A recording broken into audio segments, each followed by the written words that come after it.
Shalom uvracha, and welcome to Yeshiva Shemaila, to the headline show.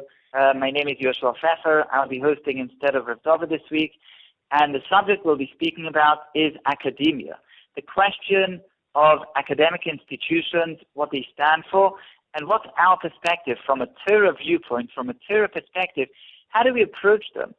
This is both important on the theoretical level, meaning what does academia stand for? Is it just a neutral environment in which we can study important fields that are relevant both for the workplace and for the advancement of science and so on? Or is there actually a certain spirit in academia, a certain underlying mindset and understanding of the world, which needs to be carefully weighed up, carefully thought about from a Torah perspective? How fitting, how appropriate, how does it square with a Torah perspective and with a Torah lifestyle? But beyond the theoretical consideration of what academia stands for and the spirit that pervades academic institutions, the questions that we'll be dealing with are also very practical questions. The reality of the modern world is that in order to become engaged in a number of professions, a number of different employment opportunities, a person needs to have academic training. Academia has become higher education, has become the gateway of professions, and this is the way that most people earn a living. Most people bring an income home by studying a certain profession in an academic institution, and then by working, whether in that profession or a different profession. Many jobs, certainly in Israel, in the United States to a large degree also, will demand an academic degree just by way of filtering. If you don't have an academic degree, they'll say, well, you're not cut out for the job because you don't have the credentials that we're looking for, just as a basic filtering method. So certainly the Frum community, whether it's the more modern community or the yeshivish community, the Charedi community generally speaking, is looking into academic options. It always has been to a degree, but to a far greater degree today than before, just because of the reality of the situation, of the need to have some degree of academic training in order to be able to enter the workforce in a significant way. And of course, this raises very significant challenges, both in terms of the content that's studied in academia, both in terms of the environment, the sociological milieu, the kind of surroundings, the settings that you're in, and as I mentioned before, in the spirit of academia, the kind of underlying ideas and concepts that you encounter and you tend to internalize, even if you don't have them explicitly as a part of your course. So in order to discuss this very important and very relevant subject, I mean, we've all either been to academia ourselves or our children or other family members. Certainly it's something which is very relevant to all of us and something that really calls out for deep discussion and to invest, thought and consideration into this issue. And in order to help us do that, we're going to have a range of fascinating guests, both rabbinic on the one hand and also academic, at least some of them on the other, with real experience either in studying in academia or in lecturing and teaching on campuses, in order to really try to thrash out, to understand these issues better, and to really think and consider how a person coming from a Torah, a Ben Torah or a Bas Torah of our Torah institutions, many of them wonderful Torah institutions, how they can later make their way into academia, as many of them are already, and yet come out not weakened, but even strengthened in their ruchnius from that experience, which, as we'll speak about later, is certainly a significant challenge. Perhaps an interesting introduction to this is actually from this week's parsha. In this week's parsha, we have, of course, Parshas Beshalach, we have Shira Sayam, and then right after that, we have Parshas Haman, where we learn about the Lechem min Hashamayim. Hineni mamtir lachem, HaKadosh Baruch Hu says, Lechem min Hashamayim, and Klal Yisrael, Bnei Yisrael, in the wilderness used to go out and collect the man every day, and this is what they used to eat. And in Tehillim, in Perek Ein Ches of Tehillim, the man is described as being lechem abirim, which according to the Targum and most of the Mefarshim means that it was the bread of angels. It was a spiritual bread. It was unlike ordinary foods. The man came down from the Shemayim. This wasn't your physical, everyday bread as we know it today, but rather something spiritual, something heavenly, something unearthly. And if the regular food that we consume, that we eat every day, keeps us alive by feeding the body, it seems that the man kept the body-soul connection in good shape by feeding the soul element rather than the body element. It was something very spiritual. Lechem min hashamayim. We know from later on in the Torah, it says, "Vayancha v'yarivecha v'yachilcha es haman asher lo yadato," meaning it was an Nisayon to eat the man. As we know later on, Klal Yisrael, Bnei Yisrael, complained about the man. It wasn't satiating. Well, it was very light. It was a light bread. It was a spiritual bread. It didn't give you the everyday feeling that we're used to of physical satiation. And it's interesting to note that our Torah, our Parsha, we find that the man carried on falling every day, except for Shabbos, carried on falling throughout the 40 years, and it stopped falling when Bnei Israel came to the border, to the gvul of Eretz Canaan, of Eretz Israel, of Eretz Neshanes, as the Torah calls it. And that's when it stopped. It didn't fall anymore when they went into Eretz Israel. And the question is, well, Eretz Israel is, of course, the most spiritual, the most holy. It's a place with the greatest kedusha, like the Mishnah says, a place designated for fulfilling the Torah. Why did the man, which is the spiritual food, why did it fall only in the midbar, and it stopped falling as we came into the gates of Eretz Israel, of Eretz HaKodesh? Surely, if it fell in the midbar, it could carry on falling in Eretz Israel too. And this question is asked by the Sfas Emes in Shavuos, in the part on Shavuos. And the Sfas Emes says that the reason why the man stopped falling in Eretz Israel is not because Eretz Israel was unworthy of the spiritual elevation of the man, but exactly the opposite. Sfas Emes says that the man didn't fall in Eretz Israel because the spiritual level of Eretz Israel is higher than the level of the man. The man was only worthy for the midbar, for the wilderness, but Eretz Israel is on a higher level that didn't allow the man to fall in Eretz Israel. The Eretz Israel is on a higher level, not on a lower level. So as we said, lechem abirim, man is the bread of angels.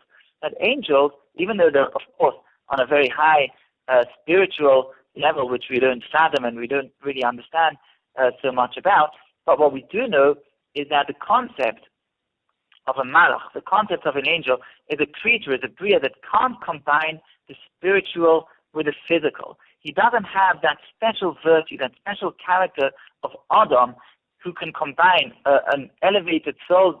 Chaim writes at length in Shar Aleph that the neshama of Adam is even higher than that of the angel. But the special thing about the nishmas of Adam is that it comes into the guf Adam here in Olam Hazeh, here in the physical world, and is able to produce this body-spirit, body-soul combination.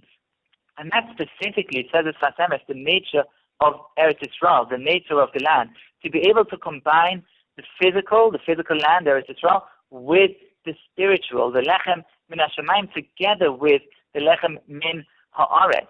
And that combination of the soul and the body, of the spiritual with the physical, transcends the level of angels. It's beyond the level of angels. It's reserved only and exclusively for Adam, for man. And the place in which this virtue, the place in which this maila can be expressed, can be articulated in a deeper sense, is in Eretz Israel. That's why, like the Ramban says in Vayikra famously, that the place where the Torah is set to be performed more than far beyond anywhere else in the world. He says in the rest of the world, he calls it Tzvilach HaTziyunim. It's like a practice, he says, but the place where the Torah is destined, the place where the Torah is meant to be expressed and performed is specifically in Eretz Israel. Mitzvahs take a spiritual essence, the essence of the Torah, which is of course a ruchnistic essence which came down at Har Sinai, min hashamayim. The mitzvahs take a spiritual essence and apply it and give it meaning within a physical reality. And that's why they're suited specifically to Eretz Yisrael, where there's a combination of the spirit, the ruach, the neshama, and the physical, the guf. So that's why the man didn't fall in Eretz Yisrael. But in order to reach this combination, which is why we're here, that's why we're created, that's why Adam exists, to be able to give physical expression to something spiritual, to something holy, to create a dira b'tachtonim, to allow HaKadosh Baruch Hu, to create for HaKadosh Baruch Hu a space within our world, right? HaKadosh Baruch Hu, like Chazal tell us, Dikish dira b'tachtonim, wants to be able to be revealed, the Malchus Shemaim, to reveal it here in our world, not just in Olam HaTelyonim, but specifically here, that Malchus Shemaim to be expressed over here. Amzu Yatzartili Tihilosi Yisaperu, here in the physical, here in our world. In order to achieve that, so Bnei Yisrael first needed to consume the man, to eat the man for 40 years.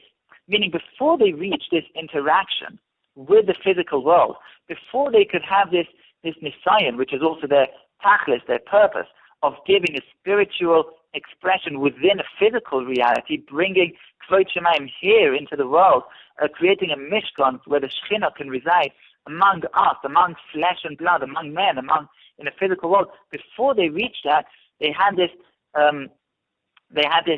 a purely spiritual experience.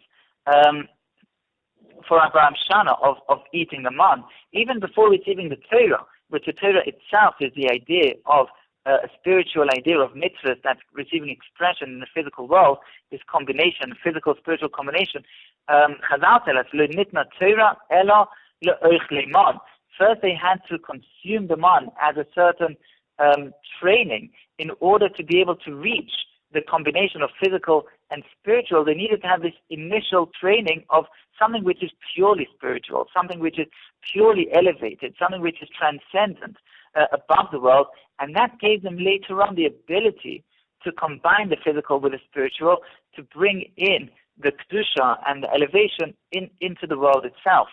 And perhaps that's a good introduction for the topic that we're going to speak about, because in our meister, in our chinuch, certainly the great emphasis, the use, the division of time, and the emphasis sometimes as a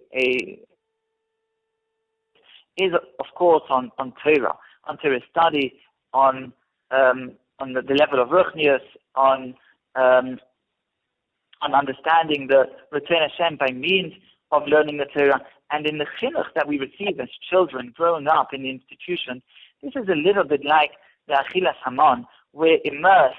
We're in a totality of learning Torah. We're in a totality of preparing ourselves, of nurturing, of going through a process of preparation that really gives us that foundation, that grounding in a Torah framework, in a Torah environment, in the schools.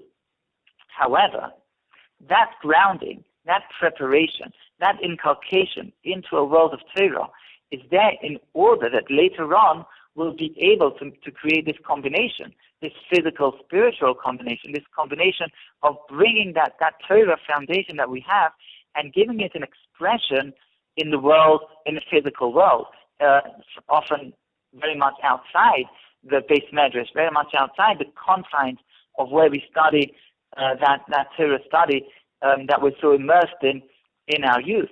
And the challenge of academia is really brings that really to a point, brings that to its perhaps most challenging aspect, because academia really is a very different system. It has a different value system. It has a different methodology of study. It has a different purpose. It has a different spirit. It really is very different. It's a different world from within the base medrash. And what we're going to be studying today is how people who are coming from the base medrash environment, they're coming from a Torah perspective, they're coming from a place that they want to retain that dedication and that commitment to Torah. How can they navigate the academic experience some will say, and we know that there are some rabbinic leaders, some Gedolei Torah, who would say that academia is awesome and should be avoided at every cost. And of course, that's certainly an approach that we need to take with great gravitas and with great consideration. On the other hand, the reality is, both in the United States and elsewhere, and also in Eretz Yisrael, the reality is that many, both Bnei Torah and Bnei Torah, make their way at the end of the day into academic institutions just by necessity, just because they have to do it in order to be able to enter gainful employment. And then the question is understanding the challenge of academia and navigating that challenge when we're actually there. And this is what we're going to be discussing today. What's the best preparation for this? Even as we're in the base medrash, are there aspects, is there a language, is there a mindset that we can try to incorporate in order to prepare us better for this experience? Sometimes the very culture shock of leaving a sheltered and isolated environment can also be extremely challenging. Is there a way that we can prepare ourselves for that experience alongside the purity and the sheltered nature of the Torah education that we take such pride in? So these are going to be the issues that we'll be discussing today. Mir Hashem should be a big te'eles for us and for all the listeners. And with that, we're going to move on to our first interview. So our first guest on the show today is somebody who, I don't think there's somebody who could be better suited to give us the story from the field. What's happening in the field? What are the challenges of academia? And how do we try to navigate them? So we're going to be speaking now to Harav Yitzchok Feldheim. Rav Feldheim was for several years, for 6 years, under Aish HaTorah, and for many more years independently, a lecturer at hundreds of campuses across the United States, national lecturer.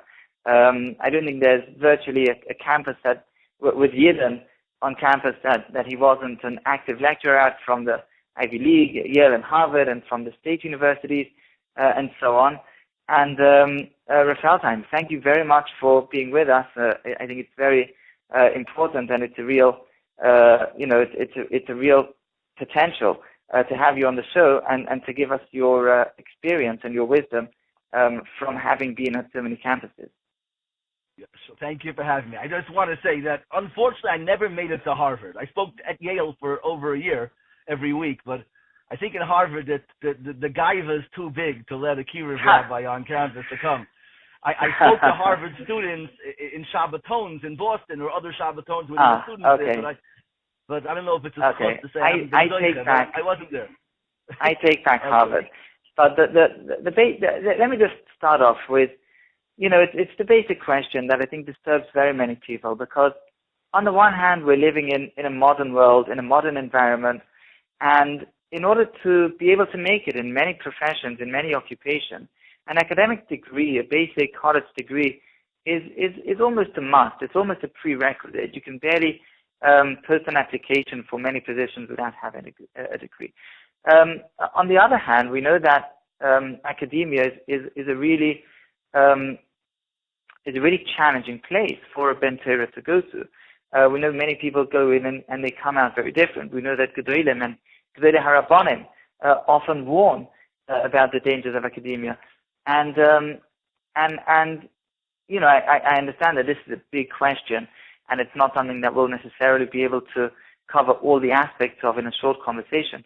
But just from your experience, how would you classify those kind of dangers, those kinds of challenges that the Bnei Torah really go through, as well as giving us your kind of tips or your kind of advice for how to navigate that, how to get through it in the best possible way? Okay, all right. Listen, it's a loaded sugya. There's so many ways to approach this. Well, just give us your way, Yeah. But I have to, it's so big to bite. I want to divide the sugya to what I think we could deal with.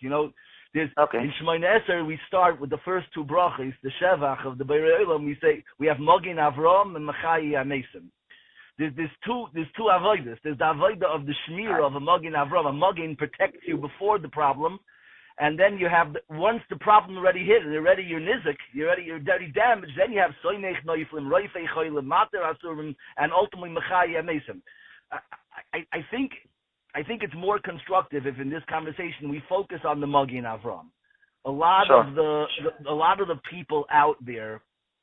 Also it's good to be mechalik between the Charedi world and the modern Orthodox world. On campus, it's you see, there are many people on campus. Someone who's going to campus, he needs one set of hadracha and advice. People who are already there, so you have people who I'll say it quickly, like in the modern Orthodox world. Again, I don't mean like this. There's so many very frum modern Orthodox today, Charedi Lumi and real B'nai Torah. But I'm referring to the olam that grew up with a certain respect and an awe of the secular world. So they already jumped into college like hungry without any valve to protect them from what they're going to see. We used to say when I was going to campuses that Binghamton was where modern Orthodox kids go to die. They went with the kavana to go to be Pirei Koil. So we're not talking about those. And also in the Charedish world, unfortunately, there are people who are angry and people who have been burnt and people who are going there to escape the Olam HaTorah and to escape our world. They learn hard lessons and many of them come back. But I'm not giving hadracha for the people who, I call that the Soimech Noifim, the Mechai Mason. People who are already there, they already fell in to the problem and how to get them back. It's an important point, though. Meaning a lot. Sometimes we see people going into academia and losing their, or at least their level of ruchnius goes down. It's not necessarily because of academia always. It's sometimes because that's where they're going. It's self-selecting. They're going that way already, and they find it in academia. Meaning, and that's a separate kind of challenge. We're not talking about that. That's very good. You said it very good. You said it very self-selecting. That's a good word. So I'm not dealing with the ones we're dealing with the ones who are going in there with the goal of this is part of their avodah. This is part of their chelek in Yiddishkeit. They want to support a family. They want to get whatever it is. How do these people go in safely? If it's possible. So that's what I'll focus on. That said, let me first describe the problem as I see it, because it's not everyone sees the problem the same way, and then I'll give a few answers, what I think are answers. Okay. So I guess the first thing to say about the problem is it's a little bit of a chiddush what I want to say, but everyone here is what do we hear? College is kfira and arayas. I'm not minimizing those at all, chas v'sholem. Maybe a little bit to minimize the kfir. I don't think kfir is such a problem. There's nothing to be so nisvol from.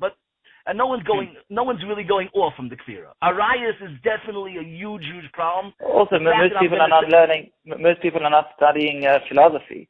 Most people are studying because they want to find a profession, they want to get a job, and they're not going to tiferein into the different theological issues that you might have if you study, religious studies. That's not what most people are doing anyway. Right, true. And even the ones who do study and they do come across it, you've lived for 20 years in the Olam HaTorah. You've seen godless. You'll hear good kashas, and you're going to say, "Oh, I want to hear teretz," but it's not going to shake you. Unless you're already shaken. But if you're a ben Torah and you've tasted Yiddishkeit, so that's not going to. The problem is the moyach is not what's going to take you off. The lave is a lot easier to get to, and arayas is a huge problem on college. You have to have real gedarim. We'll talk about that. But I want to say a third problem that people they're not machshav enough, and it's not arayas or kfira. I think it's an existential milchama with who we are as Yidden. The reason why there's such a hisnagdos against going out there is because the Gedolim, the people who understand these things, they understood that there's a real war between our hashkafa and their hashkafa. You see, to say our regalachaf is that we read now that Klal Yisrael leaves Mitzrayim with the Atzma Yosef imahim. To me, what does that mean? Yosef is the Baal HaChaloimos, and that's Yiddishkeit. Yiddishkeit is, we're born, HaKadosh Baruch Hu created us, this is a Gan, he created a magnificent world, and he says, go, Kavshua, Lisanig al Hashem, go enjoy, live in my Gan, experience the HaTorah. We start off with She'ifos and Ritzonos, we want to be big, we want to have a role, we want to do great things, we want to know, we want to care, we want to build. People are full of She'ifos when we're young. And then we're aspirational. We're saying we aspire to something great. Okay. Right. I call that the balachala. That's Yosef's lichting. Okay. He wasn't broken by. Now what happens is the world breaks us. We go through life and we realize that, and then you face the struggle. On the one hand, I have my Yetzer Toiv is my she'ifos, my aspirations, to use your word, and my Yetzer Hara is my fears and my insecurities. So the Jewish world and the secular world have two different eitzes for that dilemma. The Yiddish world says, don't be scared. Sheva Yipol Tzaddik v'kam. You go, you push through. You have to be Paisach, Pesach, Chudash, Omachas. HaKadosh Baruch Hu be mashlimit. We have so many ways we know to push through. Don't give in. Don't get broken. And the Goyish world says that no one's going to make it, and we have to. Well, how do you live then? This is Amalek. Is you have to create a leitzonus, a sarcasm, a cynicism to everything beautiful, because there's no. College will say there's no truth and there's no religion and there's marriage is ridiculous and you shouldn't drive SUVs and wear fur coats and they're against the Boy Scouts and what's the tzad hashav of all these different agendas? You know, because there is no tzad hashav. There's only one thing: is that all these things are things that people aspire to. And if you don't have them, then you're sad and you're broken. So if I can get rid of them, if I can get rid of the things you're saying there's a kind of the deconstruct. I mean, there's certainly a kind of deconstructionist agenda, if you want. Now, sometimes that deconstruction is associated dafka with a kind of a liberal agenda, meaning liberal in the sense of looking for maximum individual liberty, and in order to achieve that maximum individual liberty, we have to kind of deconstruct all of the institutions. It's family, and it's the church, or the shul, or the community. I would argue. Right. I would argue that that's how they would like you to see it, and it's mamish the opposite. We are the ones who are fighting for the individual koiches. We are the ones who are embracing the self. When the only tzad hashav of all those things are, you see, if there's no truth, then I'm never wrong. If there's no morality, then I'm never bad. If marriage doesn't exist, then I'm not single. If corporations are evil, then I'm not poor. If SUVs are evil, then I'm not driving a fancy car. I'm not wearing a fur coat. I'm knocking the vek with every single she'ifa that the world has. And then they make it sound like that they're the individuals. The chiddush of the secular world today is that it's about squashing the individual. It's about making the whole world, it's about dragging everyone down to a world where there's nothing to aspire to. And they do it. I think this is you think this is a value of a value of equality, perhaps, and we've taken or academia or this strain within academia takes the value of equality and makes and forces everybody to be kind of equal in this sense, and that itself is stifling. It doesn't allow us to aspire to those that human greatness that all of these kind of institutions, arrangements can reach. Okay, but I don't necessarily have a problem with equality. If everyone reaches godless, then that's good equality. If everyone becomes a Talmud Chacham, but their equality is the easy equality, where no one has anything, where we get rid of all aspirations, and then it's the equality of Korach. Korach says Kol Eidukol Gedoshim, but what does he say? Lama Tisnasu Al Kal Hashem. Why have you raised yourself? What's Korach's eitzah? Not to make everyone a Kohen or Levi. That you should not be. No one should be.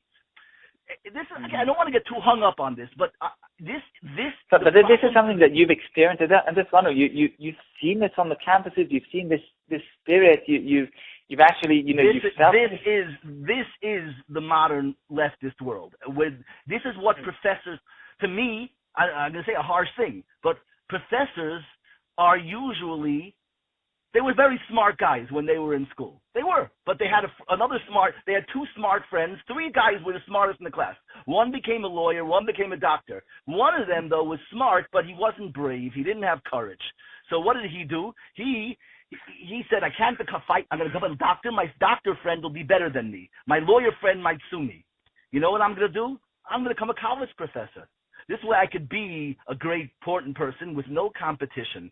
And it's you see, if a person has, there's two midas that combine in different ways. Like if you have an ego and a work ethic, that works nice. You work hard and you become powerful and you feel good. If you have no ego and no work ethic, that also works. You know, you work in Walmart and you're suffering with that. You don't need more. But the problem is when you have an ego and you have no work ethic or you're in no courage, then you need to be great, but you don't want to do anything. So what do? So you run away from competition. Well, you spend your life. Right. In defense of college professors, I'm sure there are some very sterling professors who do a lot of hard work, and they have to compete for their, to get their position. But let me ask you this: what does this do? Let me say this. You're right. I'm sure there are professors listening. There's a lot of very holy professors. It's a short interview. I don't have time to be so nuanced. But for the most part, I'm talking about what a Yiddish kid. This isn't just for Yidden. Goyim get destroyed in college too. Faraya kids. Mm-hmm. The world today, the leftist world is trying to silence all beauty. And they do it with all the fancy words like equality. The same as Kairach did. Really, they want no one to have anything. And that, people have to know this. Can I tell you a story, Baron? I heard, you'll hear this. When I went to yeshiva, I went to Long Beach for high school. I grew up in Washington Heights, and I went to Breuer's and we termed Derech Eretz. When I went to Long Beach, a few of the older Bachrim were shepherding me. Oh, termed Derech Eretz, you're going to go to college, Okay. So I wanted to be a Ben Torah. That's why I went to Long Beach. Who knows from college? I wasn't going to college. Okay. But I wasn't the type of person that was going to get shepherded and not have to fight back. So I started, for the first time, to read things. I bought Rav Hirsch, and I bought a dictionary so I could understand Rav Hirsch, But I started reading things, and I would fight with them. All I wanted was to be a Ben Torah, but I fought with the guys. You became the representative. You were the representative of the Hirschian. Okay. And what bothered me was that they would all, then when I fought with them, they would all say Kfira and Arayas, Kfira and Arayas, and I said, don't you have, Yiddishkeit's so powerful, you think they're going to convert us? We'll win. I couldn't understand. That was the whole problem. And then I heard a tape, a reel-to-reel tape from Rav Aaron Kotler, and it changed my whole approach. Rav Aaron was speaking against college. And while I was upset and frustrated with all the older Bachrim talking about Kfira and Arayas, and I thought that was billig, that a Frum Yid these things are risks for him, Rabbi Aaron didn't mention Kfira and Arayas at all in the shir. All he talked about over and over and over again, and I fell in love with Rabbi Aaron, and I was a young Bacher, and he kept on saying, Dvar Hashem Bozo. Dvar Hashem Bozo. That this is what you need to be chashuv. They painted a world where chashivas is their culture, their world. Torah, we need to see ourselves as the shleimin. We need to see Torah as godless. You don't need to have a doctor before your name to be considered somebody important. And I think that this is sort of what I'm saying now. It's like a little more modern version of Rabbi Aaron was saying, Devar Hashem Boza, that needing more is a bizoyin HaTorah. Today it goes even further. Today the goal, maybe it always was, but the goal of academia today is to be mevaz HaTorah. It is, they talk with sarcasm, they talk with condescending, so patronizing about religion. A weak person going in will learn to become ashamed of Yiddishkeit, ashamed of religion. They will make you feel ashamed of all your values. And while you have to fight the Arayas and the Kfira, you have to be totally nizer. You have to know, if you don't know this is there, then you won't protect yourself. So this is why I'm saying it's a long time. Right. So I understand what you're saying. You're saying that Kfira and the Arayas we're aware of at the very least, and to a certain degree we can also prepare ourselves and take the measures, take the required measures, either to avoid it or to face it. But we know it's coming. Whereas this is, you don't confront this head on. This kind of seeps through all of the different encounters you have, through the material that you read, through the atmosphere on the college campus and so on. And by the time you know it, you've already kind of absorbed it, or you've integrated it somehow, and you don't notice that this mindset is becoming a part of it. Very interesting.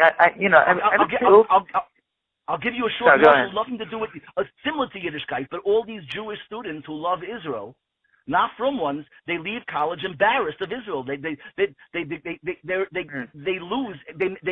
shame you.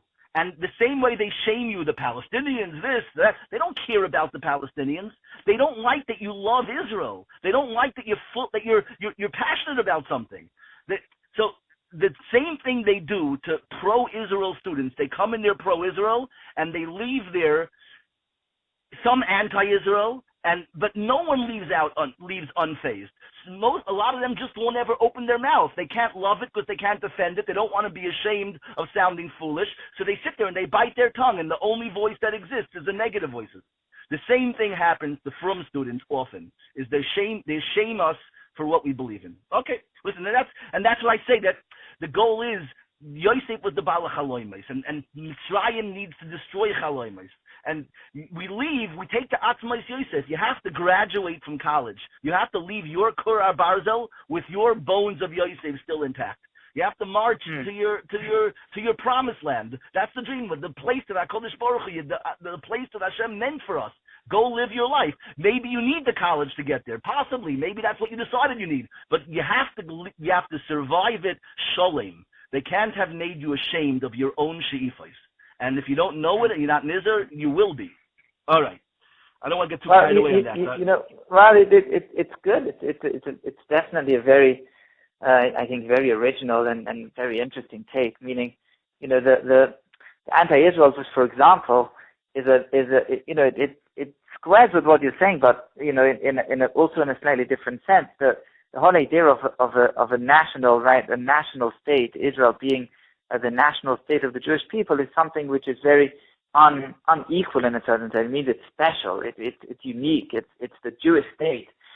This is something that obviously a lot of people have objections to, because it's very not universalist. It's very not, everyone's the same, which kind of, squares with what you're saying. You're adding another element that it's, they don't want you to be passionate about it, which is, I find very interesting. They don't, right. They don't want you. They don't like any nationalism. It's not about Israel only. It's about America. Right. It's about, they don't want a kid with, they don't want the Boy Scouts. You shouldn't have a uniform. They don't want we would call that exceptionalism. Maybe they don't like the whole exceptionalism idea that it's again, exceptionalism is a word that they like. They like to paint it that the people who are happy and aspiring are extremists. Why can't we just call it a spring in your step, a sparkle in your eye? They want a world with nobody has a satisfied smile. Because if there's no one who walks around happy and satisfied, then all the cop-outs won't be embarrassed and they won't be ashamed. If it's a war I'm gonna have to think a lot about this, but I want to use the time.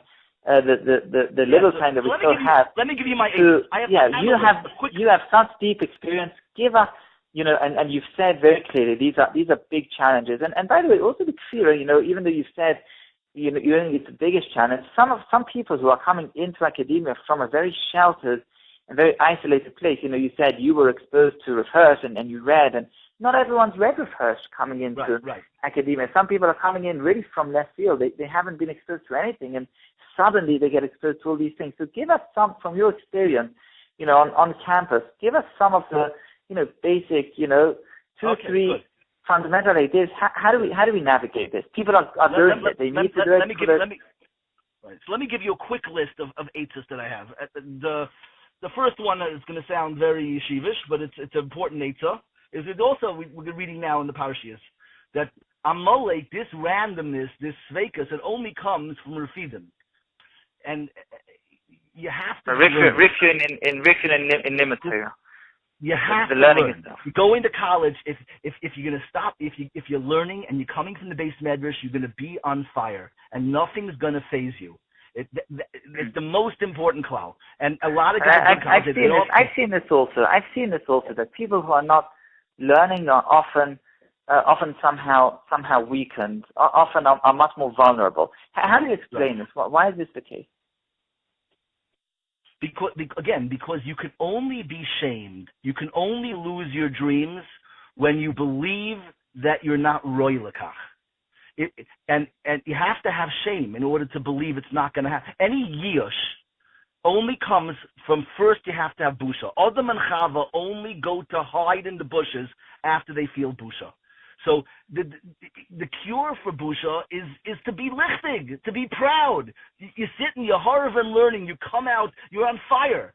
No one's going to shame you, you know. And to a lesser degree, tefillah. If you're not davening, also there's a pesach for the doubts why are you going to be matzliach? I'm not davening. If a guy is in college and he's going to shachris on early in the morning and he's learning, it's going to be very rare that he's not going to be impenetrable. Mm-hmm. That's the first Eitzah. Mm-hmm. That's the same Eitzah also in the parasha. That's the Eitzah.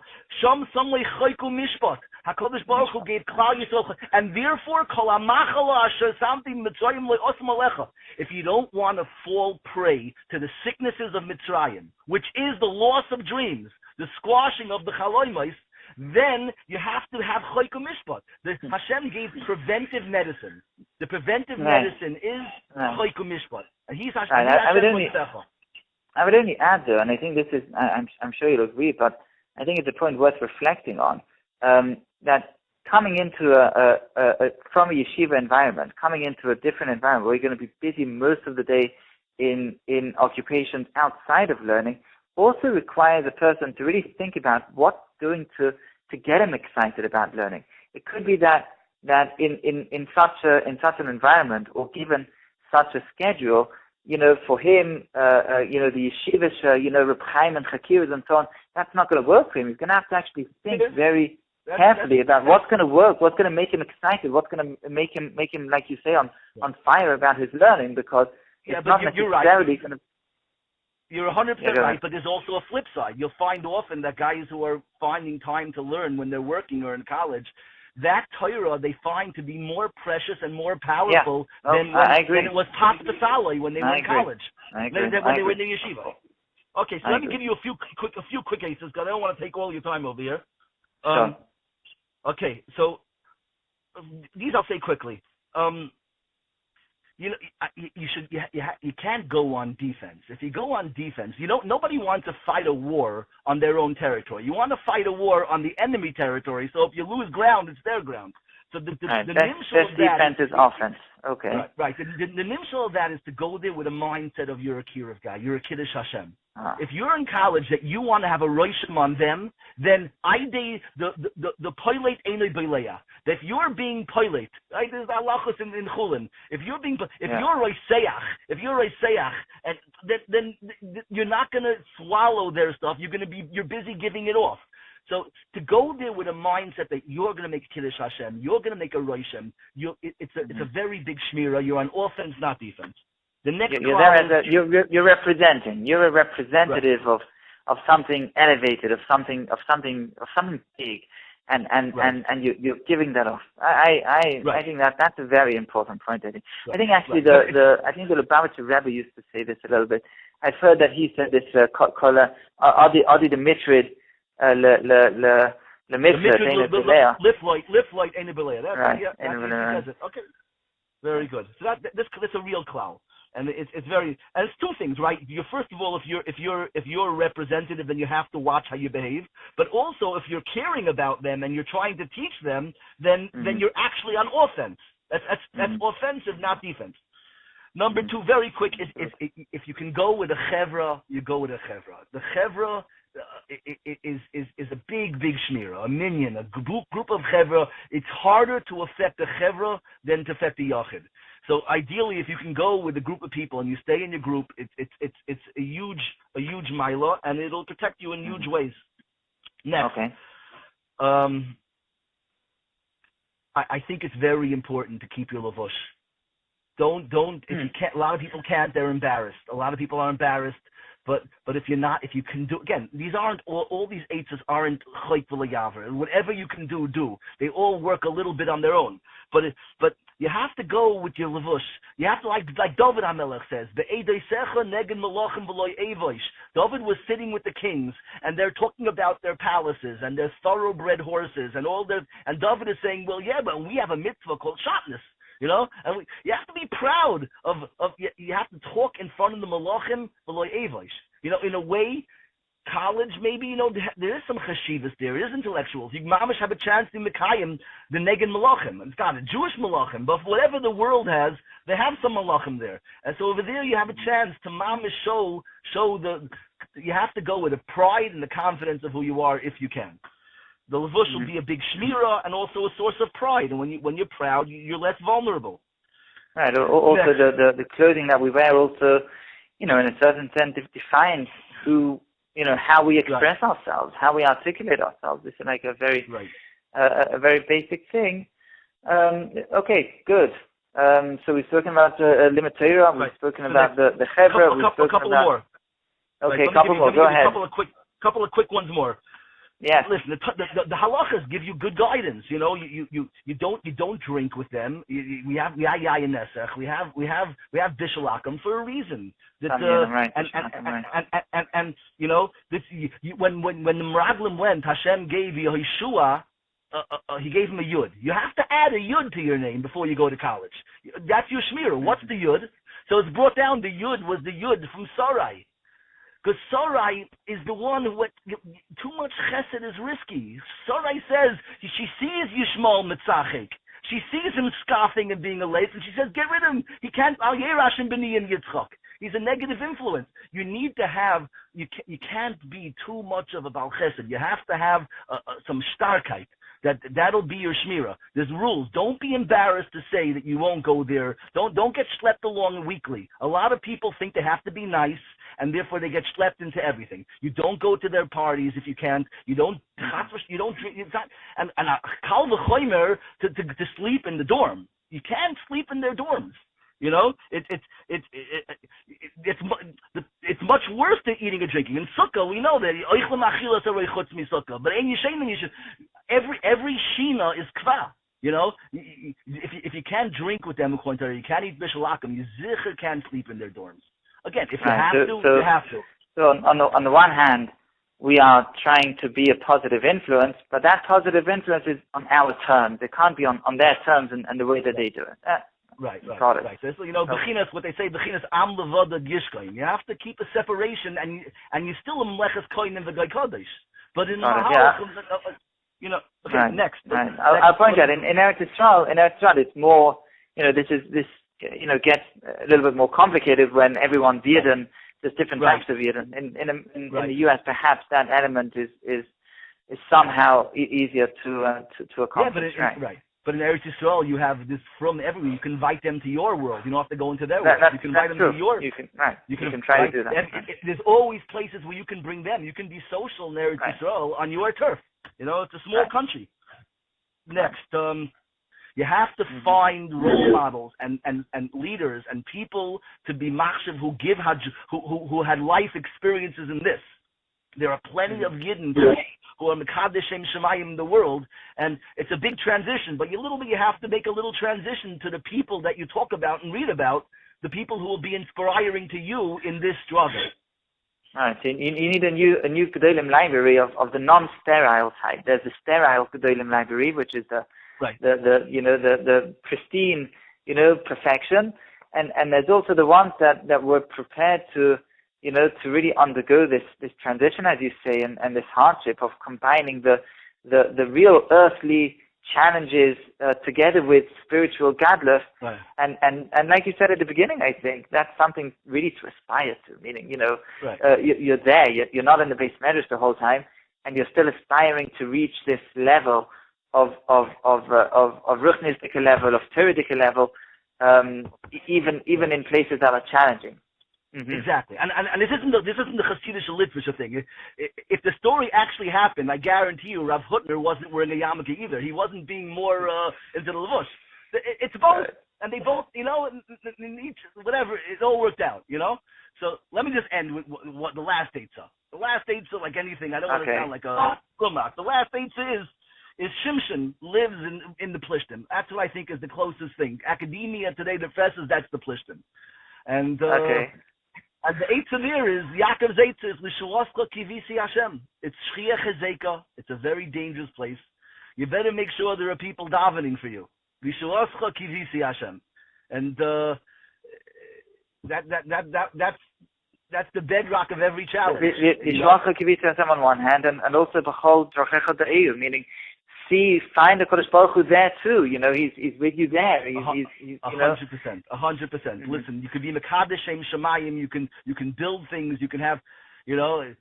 I started off with talking about Rav Hirsch and the Yekis. I'll end with the thing I once heard. Again, maybe this is a Gadol story to go along with what I just suggested. Is that everyone gives Rav Hirsch all the respect. But they don't realize that nobody would have listened to Rav Hirsch if he wouldn't have had Baron Rothschild behind him. It was Baron Rothschild's support of him and standing behind him that forced everyone to take him seriously. And we don't hear about that.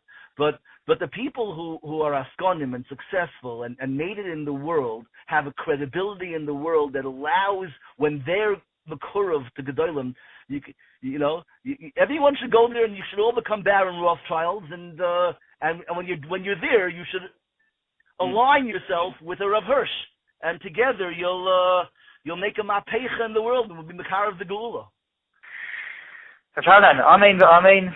Thank you very, very, very much for being with us. Really the right man for the right show, and should be matzliach to be Mekadesh Shem Shemayim wherever you go and wherever you find the strength and the courage, like you said, and the aspiration.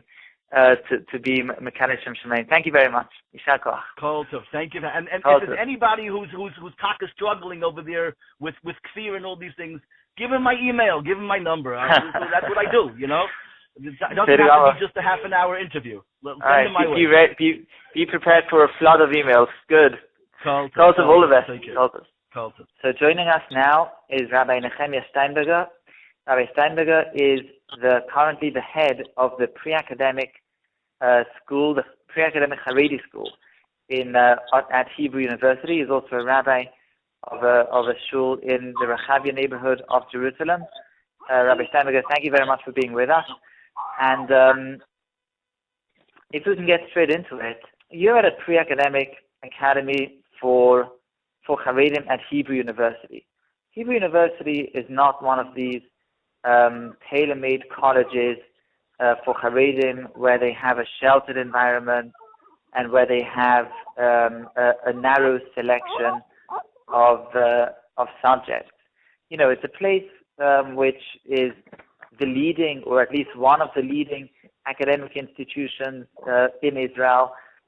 You can study anything you want there. Even if you're studying one discipline, you can take courses in other disciplines. You're exposed to the full force of the kind of cultural scene of the university. Is this a place where a yeshiva graduate can go to study and come out as he came in? Meaning, is it a place where that's really appropriate for a yeshiva graduate from the Israeli Haredi society?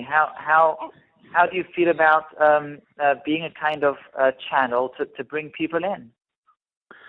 Okay, so the answer to this is a little bit complicated because really when we try to address such a matter, it depends on the individual who comes and tries to come in, because I would say that regarding getting into the Hebrew University, it's for sure a very individual question. It's not something I would give any guidelines for the whole Haredi society how to come and join the program in Hebrew University. Basically, the whole idea of our program in Hebrew University is based about these individuals who are highly motivated and are in a very high intellectual level, who want to come and join our small Israeli Ivy League university. And such an individual who comes to join us, basically the first question I would ask him is whether he is ready and fully prepared to come and challenge himself in such a way for sure. So not just ruchnius on the social level. Also, it's not that easy. You're going out of your special Charedi environment where you're fully protected, and you come in and join the regular society. It's quite challenging. So it's I would say the question is more on the individual rather than the public question here. Mm-hmm. And is a person a person that is determined to study at the best place? I understand where he's coming from. He wants to get the best credentials. He'd like to move on to make it in the workforce and to get a good job. Can a person coming from a sheltered environment, can he know what he's in for? Meaning, do you find that people come into Hebrew University and they're shocked? They come in and they think they're prepared, but actually it comes out that they're very unprepared, both for the content, like you said, there's social challenges, there's the content that they encounter in their courses. There's the issue of gender separation. How is this handled? So I'll tell you honestly, we need to separate, and we need to look into this matter to see who is exactly coming to join the program. Okay. If we're talking about someone and whoever is quite involved in this matter of integrating Charedi men into the higher education here in Israel, knows it's one thing if a guy comes to you when he's close to his 30s, he has a family, children, he's quite established in the community, and he wants to come to you to achieve himself and to reach a certain level. I'm not so scared from such a person. The biggest problem is when you get the young in the early 20s, bachelors usually, who don't have so much of, they're not so much established in the community. And once they leave the yeshiva and they come to join these programs, in a certain extent, they're in a high risk in this matter, especially regarding Hebrew University. And in such a case, a lot of times they have these conversations with the parents. And I'm not here on an educational role in Hebrew University. It's more an academic role. But it's quite challenging. I must say, I make sure to speak with the student and with the parents and to be very open about the challenges and the risks, as you mentioned before. Mm-hmm. Well, is there you mentioned specifically men. I understand that's the target audience that you're working with. Do you think there's a difference in this sense between men and women? Men are at greater risk, or it's the same thing for men and women? I think, listen, I'm not so experienced by women. We had only 1 year that we had this. We tried to bring in women to join our program. I don't see so much of a difference. I think both men and women, Charedi, if we speak about Charedi education, are not quite prepared for the world outside. I mean, the Charedi education takes it for granted. You always stay inside in the Charedi shelter, and we never prepare our students, our children to to going outside. It's not considered an option. So both men and women. So these students are they're leaving the Tevas Noach, they're leaving the Noah's Ark of their sheltered environment, and what would you say leaving the Tevas Noach, right? So there's a few different, a few different areas in which the Tevas Noach gives you a sheltered environment in terms of content, in terms of the homogeneous society that you live in terms of the culture. Which of these poses the greatest kind of tension? We mentioned all of them, but maybe just take me through each one of them. Somebody that's studying, studying physics, studying law, is the content itself challenging, the kind of things that you study in the courses? or is it more the cultural issues So I'll tell you again. I would separate it for three different challenges. The first one is basically being integrated into secular society. Men, women, mixture, all these, I call these more like religious, technical challenges. I mean, some people can say it's about kosher food, it's about sitting men and women together. These are halachic problems. This is one level. I would say the second level is like the deep meaning of integrating. I mean, being part of such a society and feeling different, feeling laid back, primitive. I would say, an initial primitive in a certain way. That's another problem. If we go to meaning you mean that students become kind of a part of their class. They become integrated into their into this into this surrounding. Naturally, someone likes to belong, likes to feel part of the group he's in. Now, if you go go deeper to this understanding of this matter, I would say there are two things people need to understand. First of all, if we talk about the academic method of challenging your thought, of questioning everything, we know about the scientific method. It's extremely opposite to what we were brought on to understand. I mean, if we're talking about tradition, about Masoret Israel, about believing that the big truth is behind us, and as we go through history, we're getting far from the big truth that we had, Ma'amad al-Sinai 3,000 years ago.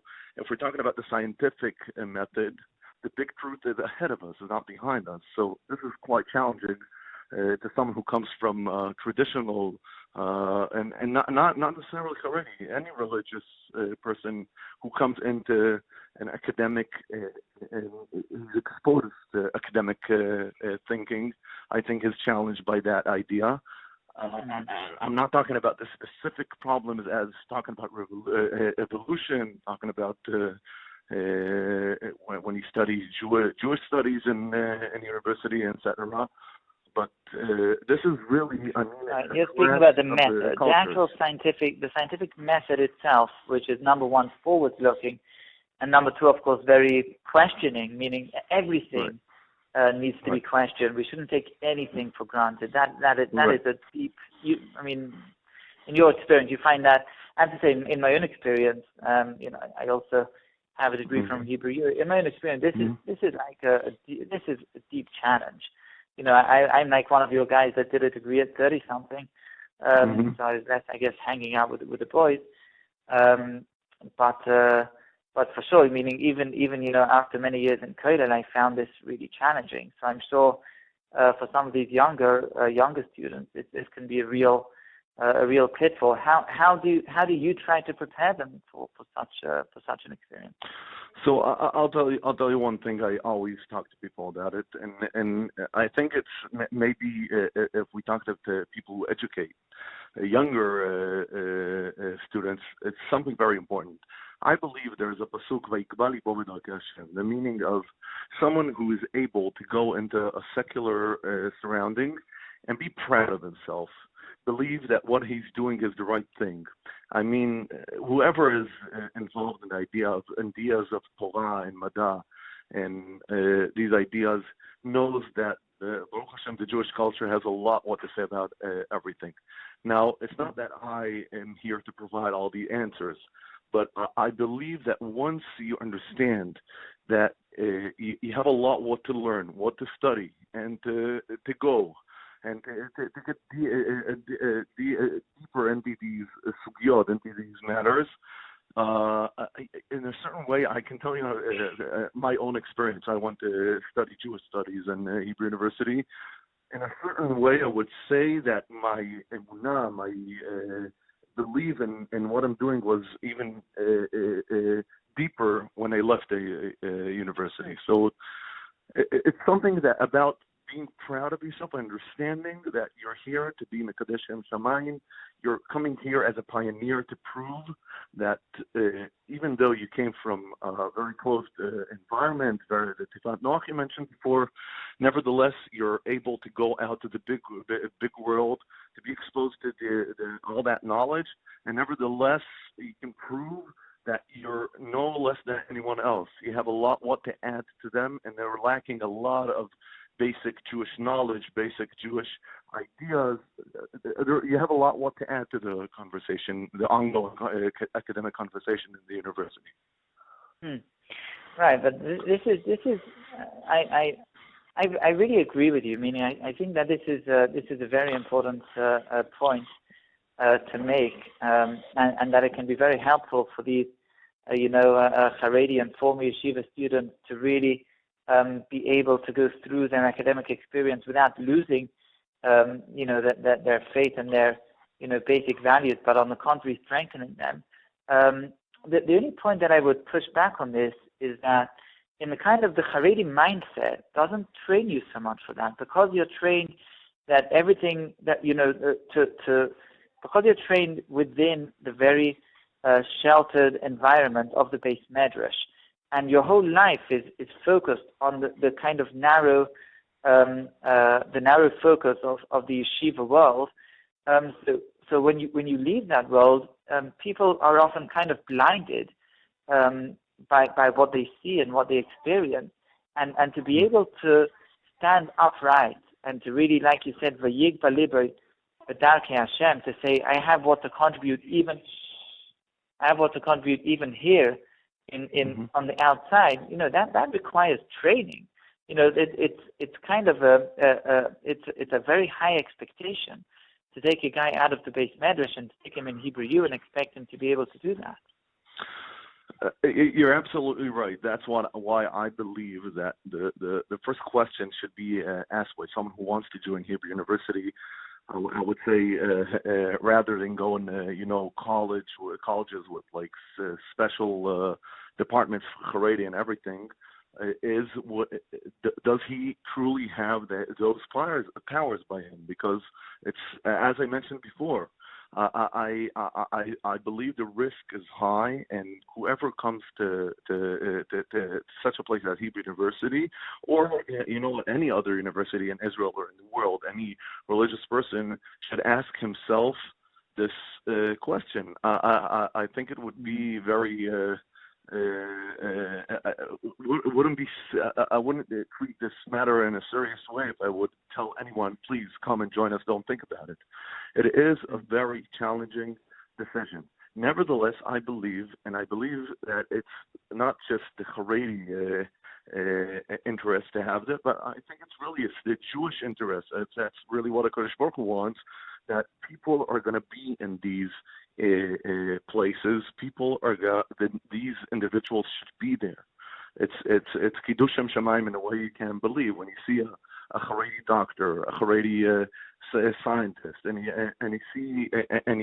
really it's always I admire these people, the way they can go through and do that. There's always something very there's an I would say, let me be a little bit there's like quite an aura around these people's figure. Right. I mean, listen, when I studied at Hebrew U as an undergraduate student, something like 10 years ago, and I really felt completely alone. I think I was really walking around, I felt I was just representing the entire, Frum or the entire Charedi community, because I was the only guy there. Now you walk around, you actually see a real presence. So from your perspective, that's a very positive development, meaning in spite of the dangers and the different pitfalls, but overall, this is for you a big step forward. Mm-hmm. Listen, I think there's another selection we need to do here. Whether people go to study because they want parnasa, meaning they want to go to and make a living, right, or they want to go in a certain way, in a certain way to find their place in the world, and people who come to Hebrew University don't come just for, to make a living. Well, if you want to make a living, you go to college, you find a very easy place to finish a degree very quickly and go to work. People who come to Hebrew University usually are motivated by this special ambition of, going and finding themselves in the academic world. And it's no question, this is a whole different figure, a whole different Torah of a person that we're talking about. It's not the regular common guy who just wants to go and make a living. Right. So it's a positive development, but it's not for everyone. It's for people who are, number one, ready to embark on this journey. You never know exactly where it's going to lead you. Right. And number two, it's a certain personality. It's a certain character that would be able to. Mm-hmm. Right. No question about it. No. Mm-hmm. I would like to. Yes. Yes, sure. I don't know if our conversation came to its end. It's fine. I would like to. No, go ahead. Go ahead. If you have another insight, I'll be very happy to hear. Another challenge, a rather delicate one. When we talk about men and women studying together, most of people take it to a place of, Charedi people sitting with women. Maybe if I may quote a regular secular person saying, what's wrong with these Charedi? Can't they sit with the women together and what's the big deal? And we all do it, and you have to go to work in the end, and you'll have to sit with the women anyway. So just what's the big deal? And I always tell them the following. I can share my personal story. The first time I spoke to a woman was on Shidduchim when I met my beloved wife. Okay. And if you look at it, it's every society nowadays around the world, men and women grow up together. They share classes. They share any area of life together, and when a Charedi person comes and joins a mixed group, and he was never used to be together, men and women together, forget about the fact that he feels really uncomfortable with the situation. He really doesn't know the boundaries. He doesn't know if he's too close, if he's too far.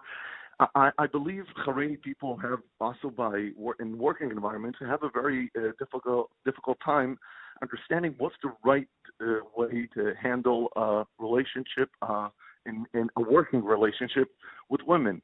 In the secular society, you understand your boundaries. By the way, you don't really. You see people are all the time are accused for harassment and stuff, because even there it's not so clear. So if you talk about Charedi people who are never together and they come into a mixed environment, they're very, very much confused. So it's a challenge. It's a big challenge, understanding what's right and what's wrong, and what are the right boundaries, and whether you're too close or you're too far.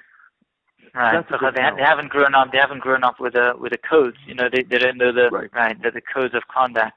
It's always interesting to see the difference between a Charedi group of men and women and Charedim within a secular group. And sometimes it looks like actually in the internal Charedi group there's kind of more tension, because that this is something which it's kind of wrong. We're all coming from this Charedi or yeshivish background, and so in our own internal group, even at Hebrew U in some other place, and we have to maintain the codes of conduct. Whereas when it's with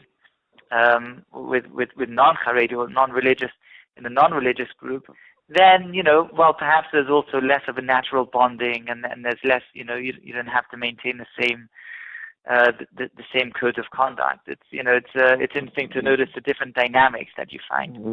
Right. You're totally right. Anyway, really thank you very much for joining us. It was really very fascinating to speak to you, and really much hatzlacha. It's Vedas Kodesh, and you should really be matzliach in the endeavor. Thank you very, very much for being with us. Thank you very much. Take care. Bye. So with us today we have a close friend and colleague, Rabbi Yehuda Hershkovitz, Rav, and an author, Torah author and editor in Yerushalayim Kodesh. Rav Hershkovitz, thank you very much for being with us today. And to get straight to the subject, we living in Eretz Israel, we hear often the kind of statements that are made by Gedolei Yisrael, by the leading Rabbanim and the luminaries who warn about the dangers of academia. Rabbi Steinberger, for example, a couple of years ago mentioned that a Charedi academic is a contradiction in terms. It's a chazer, it's a pig wearing a shtreimel, was his expression. Other leading Rabbanim also are very vigorous in slamming academia, in explaining the dangers of academia, of thinking that you can get away with kind of doing a degree in a place which isn't a proper academia, but it's still tainted, it's still stained with the inherent dangers to being in academia. On the other hand, we also know that many people are really challenged in terms of making a parnasa, and in order to be able to make a reasonable living in many occupations, and this is for better or for worse, but the fact of the matter is that having a college education, an academic degree, is often a prerequisite. You can't even apply for many of these positions without having a degree. So how do you see, first of all, how would you explain the kind of challenges and dangers that you feel or that you think that these leading Rabbanim are really referring to? Often it's very terse and short statements. How would you elaborate on those kind of issues that academia brings up? And on the other hand, how might it be possible to navigate them, given the real urgency of the need and of the moment? Well, you're asking difficult questions, and difficult questions generally don't lend themselves to easy answers. So let me begin by describing to some degree the dangers of academia. The dangers, first let's say what academia is not. The idea, maybe ideally, that academia would be a place where you have unfettered access to information, to knowledge, where you are free to pursue knowledge in an open environment, where you have no preconceived notions, you have no biases, everything is clear, and so on and so forth. That might be what academia should be, but the reality is that it's not. Academia is a place where there are very clear points of view, where there is a need to conform. If you want to be part of academia, if you want to succeed in academia, it's an institution and a very stratified institution. It's very full of levels, and people at different stages of their career are set up along those levels. In order to progress, you have to be part of that system, and that system is in opposition to Judaism. In many ways, people perhaps think that academia is a rationalist society, and therefore it's imposed to Judaism, which is perhaps a religious society. That's one of the conflicts, but academia is full of beliefs that you have to conform to in order to succeed, whether as regards personal identity, whether as regards personal goals. Everything is just radically opposed to what Judaism stands for. That's in very general terms. Yes, of course there are exceptions, but in very general terms, academia is an institution which has a point of view, an outlook, a Weltanschauung, which is in opposition to Judaism. Well, can I just ask you to just elaborate just a bit on that? And, a person wants to study engineering, he wants to study law, he wants to study accounting, he wants, all these fields are studied, of course, in academia. Will he, by definition, experience or have to kind of go through a system that is opposed to Torah life, opposed to Judaism, opposed to the basic fundamentals? In which way? In general, when a person attends academia, even if he's studying engineering, there generally like a few core subjects that he has to learn regardless of what he's studying. And some of these core subjects are opposed to Judaism.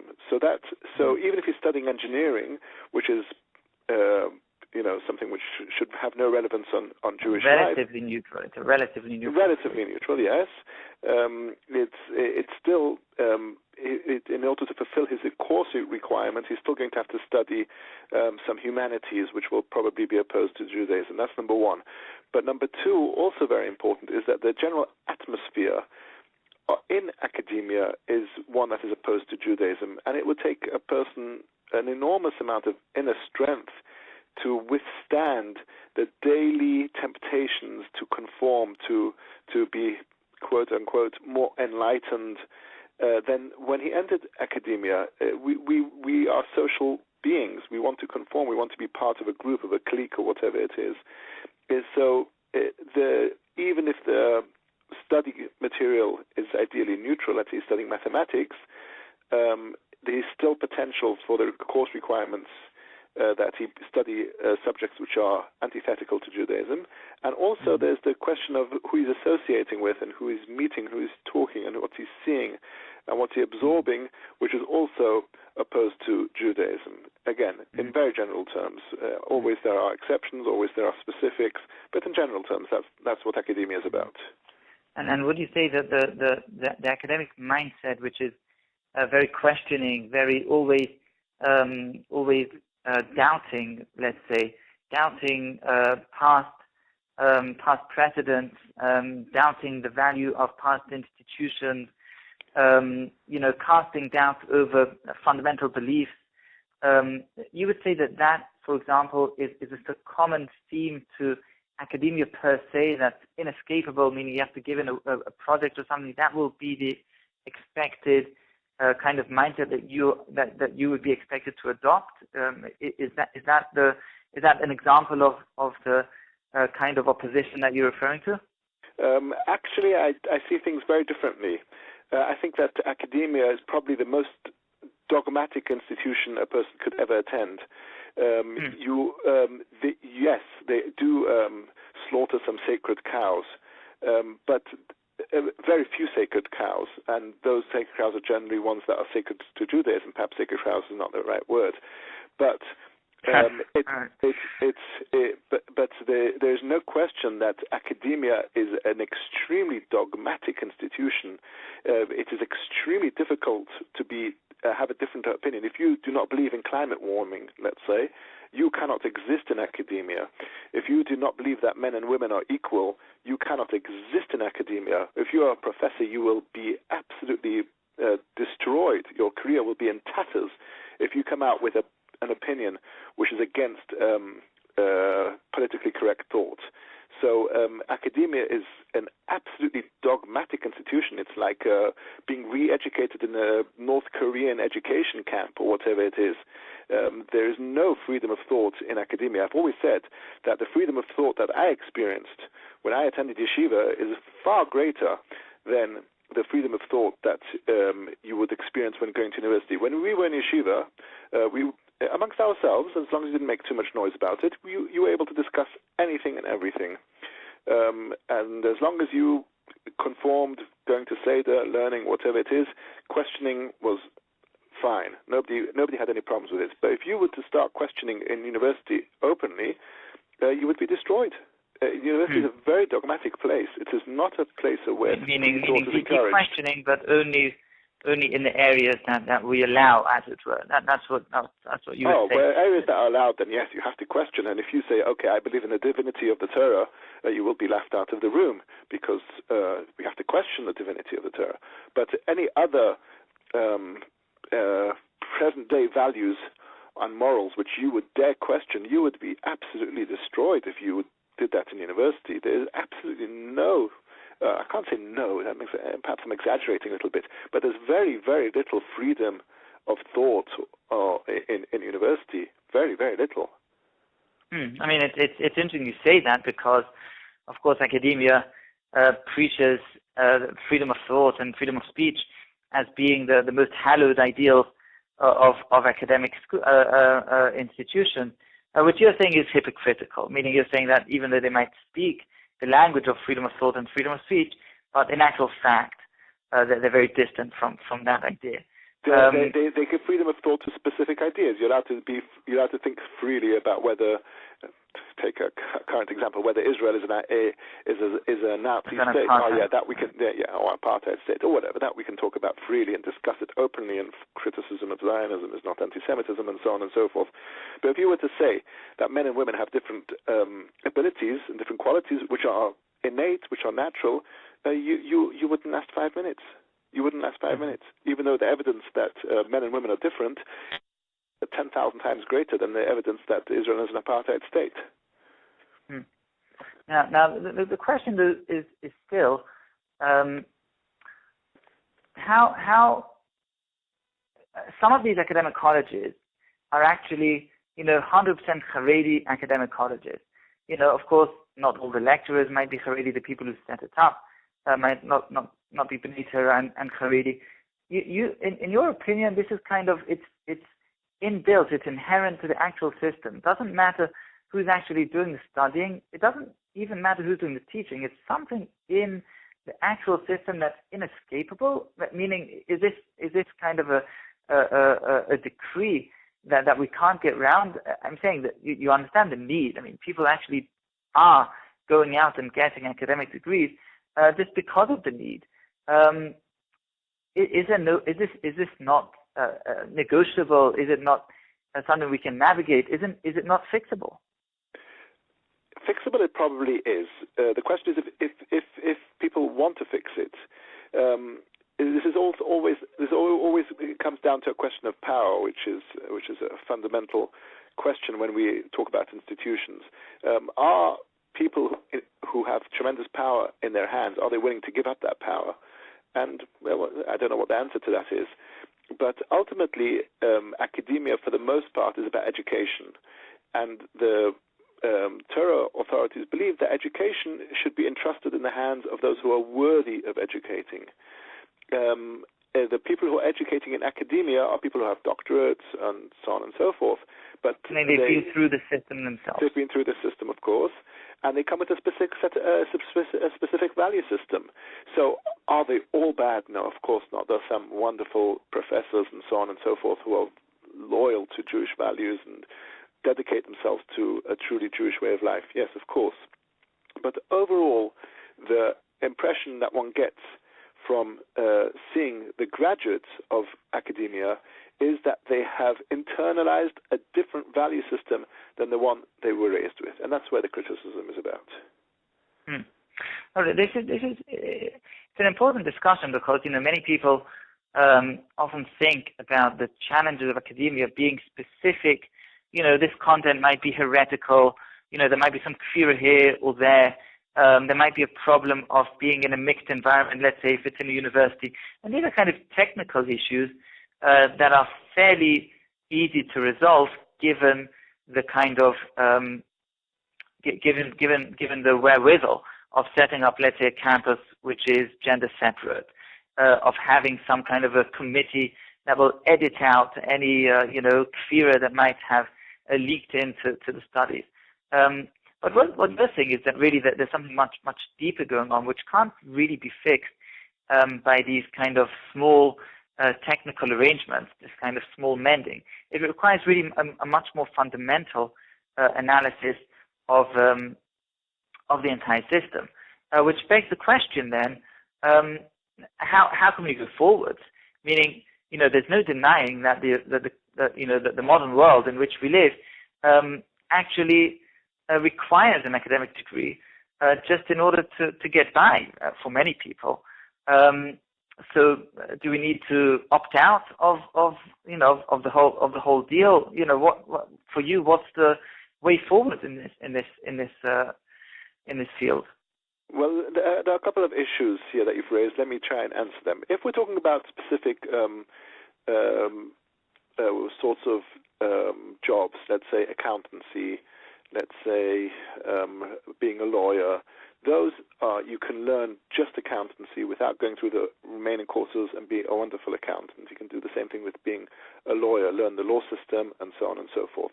So the first step would be to find those trades or those I'm losing the word. Professions, occupations. Professions, yes, professions, thank you, which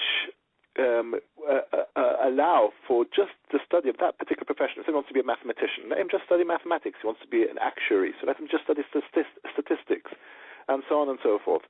So that would be the first step, and that would help a lot of the issues. The problem is in the humanities, social work and psychology, those are, from my very humble point of view, hopelessly corrupt.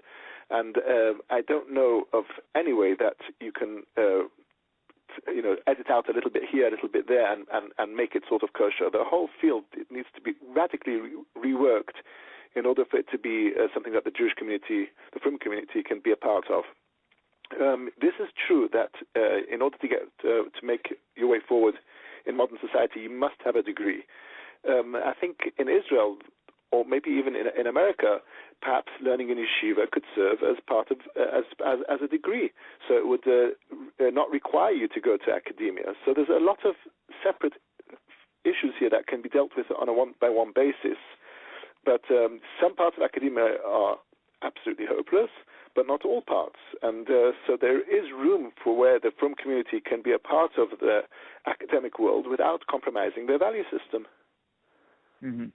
Well, what they're saying is that if it would be possible, meaning if it would be within our abilities, then we could perhaps try to think of an alternative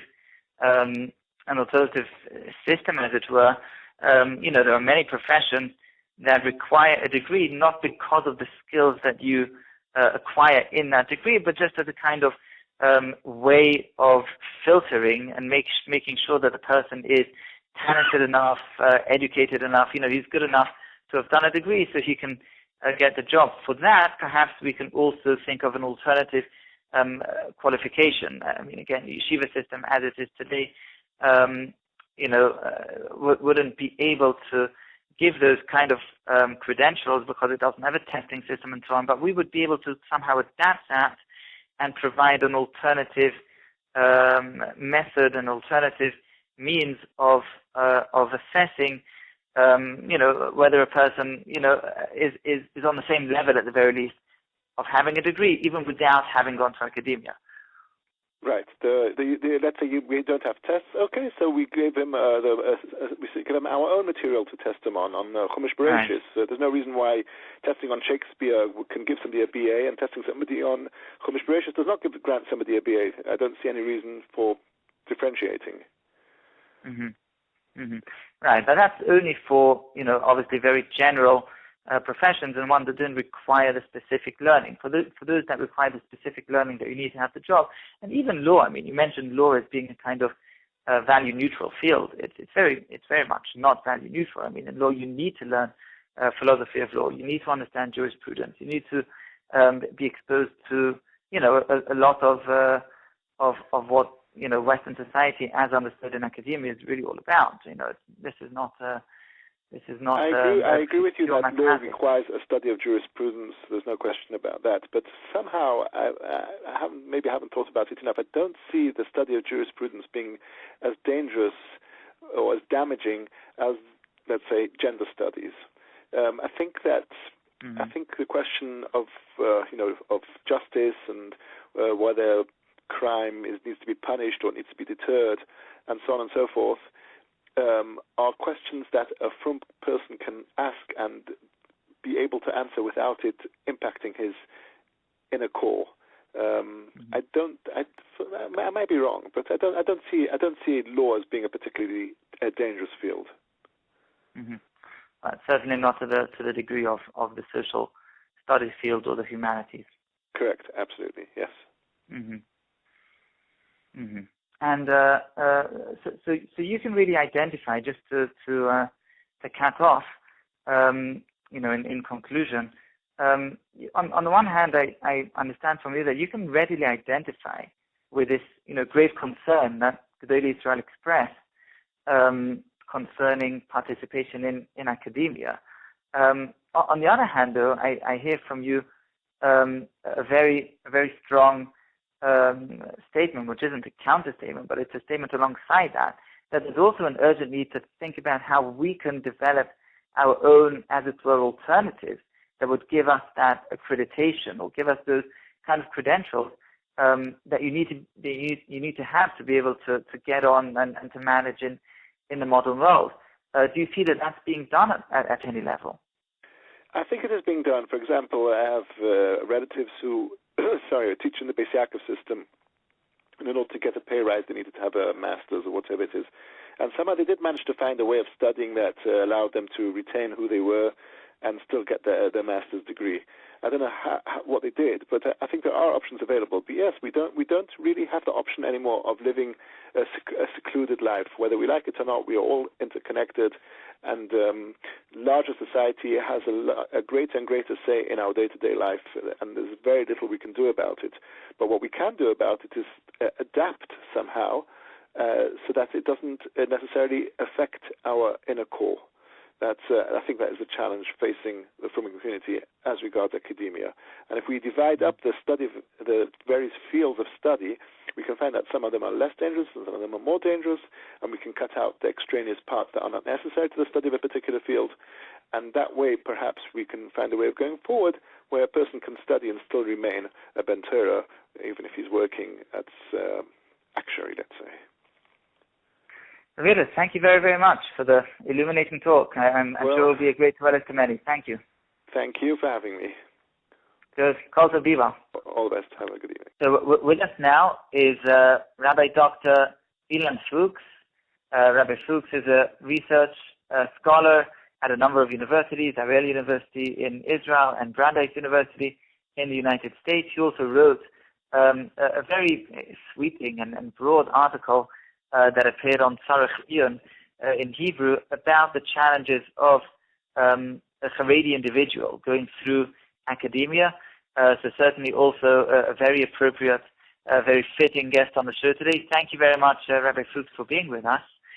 And you know, let me ask you, you're clearly an academic. You're a Frum or Charedi perhaps, Charedi academic. And some people, you know, some Gedolei Israel think about this as a kind of contradiction in terms. Either you're a Ben Torah, a Charedi person, or you're an academic, and the two don't go together. They can't intertwine.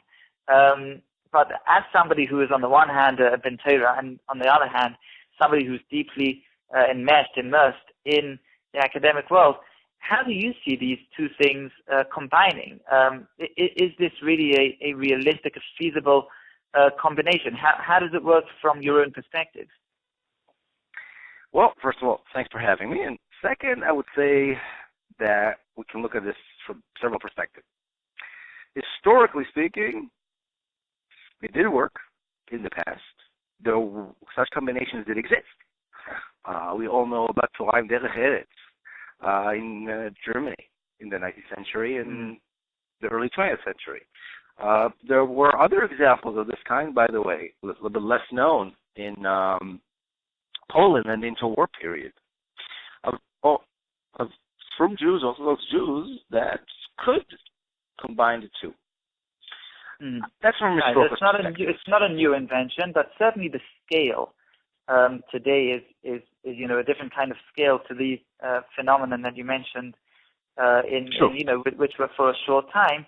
And also perhaps one could argue that academia today is also not what it was then, although perhaps the spirit is the same kind of spirit. It's true. Academia is very different. It's very, very different. The change in liberal art in the social sciences changed considerably. Now, the question is, how do we define the challenge? It seems that if you take this narrow approach saying, okay, there's a challenge being a Frum person, a Haredi person in academia, okay, I understand that. But when you dig in a little bit deeper, what defines this challenge exists also outside academia. It exists also by being part of modern society. So if you want to hold a job in non-Jewish environment, or non-Frum environment if it's in Israel, or non-Jewish environment in the United States, where the vast majority of jobs are, you'll find very similar challenges. They might come from academia. Maybe the source were campuses, maybe in the 60s or 70s or 80s. That's where some of these challenges came from, but they didn't stop there. They're part of Western culture. They're part of Western discourse. Meaning we hear them on the radio, we read them on the media. It's kind of, this challenge is all around us. It's not limited to the narrow confines of academic institutions. Mm-hmm. Indeed, we'll find these challenges, these ideas, norms, which are challenging. We will find them everywhere. They are part of. They're not only in the media, but also in basically being an interaction, if it's in the case of the United States, with the vast majority of non-Jewish population, and definitely in the East Coast. This is part of day-to-day life. So if we look at it a little bit more deeply and a little bit more, maybe a little more realistically, we'll see that it's simply not limited to the campuses. So the question is, after we know that, the question is, okay, what are we going to do? There is an option of saying, okay, I'm not going to be there. I'm going to choose what some people call the ghetto option. I'm just going to build really big walls around me. That's an option, but it carries the isolation option, or the Benedictine option, some people call it. But this can only be done by individuals, meaning for a whole society, this would be something which is very difficult to envisage. Indeed, it is difficult. It's also pricey. I mean, in the most literal way. If you don't wish to play this game, you cannot take part in some of the benefits American economy can give us. And there are Jewish communities that choose this, and they pay a price, economic price for it. Sometimes this cost is cost prohibitive. After all, yes, there are spiritual challenges in dealing with modern society. But guess what? There's also a spiritual challenge in dealing with poverty. That's also a challenge, a real challenge. And we shouldn't forget that. There's no perfect solution. And anybody that says there's a perfect solution is simply not realistic. So, okay, but given that we're going to have to straddle this kind of challenge, what kind of preparation, I guess, would you say, from your own experience? You had a PhD in a dual field, which is humanities and history and in law as a kind of more social science. What kind of preparation do you think would be most effective to help somebody to get through? Perhaps to get through modernity in general, but certainly when you're going to kind of the spearhead of that modern thought, which is in academia, how does one prepare himself for the experience? Well, I think, first of all, having a discussion is where you begin. Knowing that there is a challenge, knowing that there are some uncomfortable situations when you enter these surroundings. Now when you know that, I think we also need to manage expectations. Not every department is the same. Not every campus is the same. Some campuses are less challenging when it comes to these issues, and some departments are simply less challenging. You will hear less challenging or less problematic statements about morality and theology in maybe a department that deals with management and perhaps physics, chemistry, versus a literature department or philosophy. So, if someone that's something to remember. If someone wants to shy away from these discussions, that's a good beginning. You can choose a surrounding that will be simply much less challenging, much less maybe I don't want to use the word dangerous, but maybe less inflammatory when it comes to these issues. That's one way. That's the first thing. I think the second thing is to know that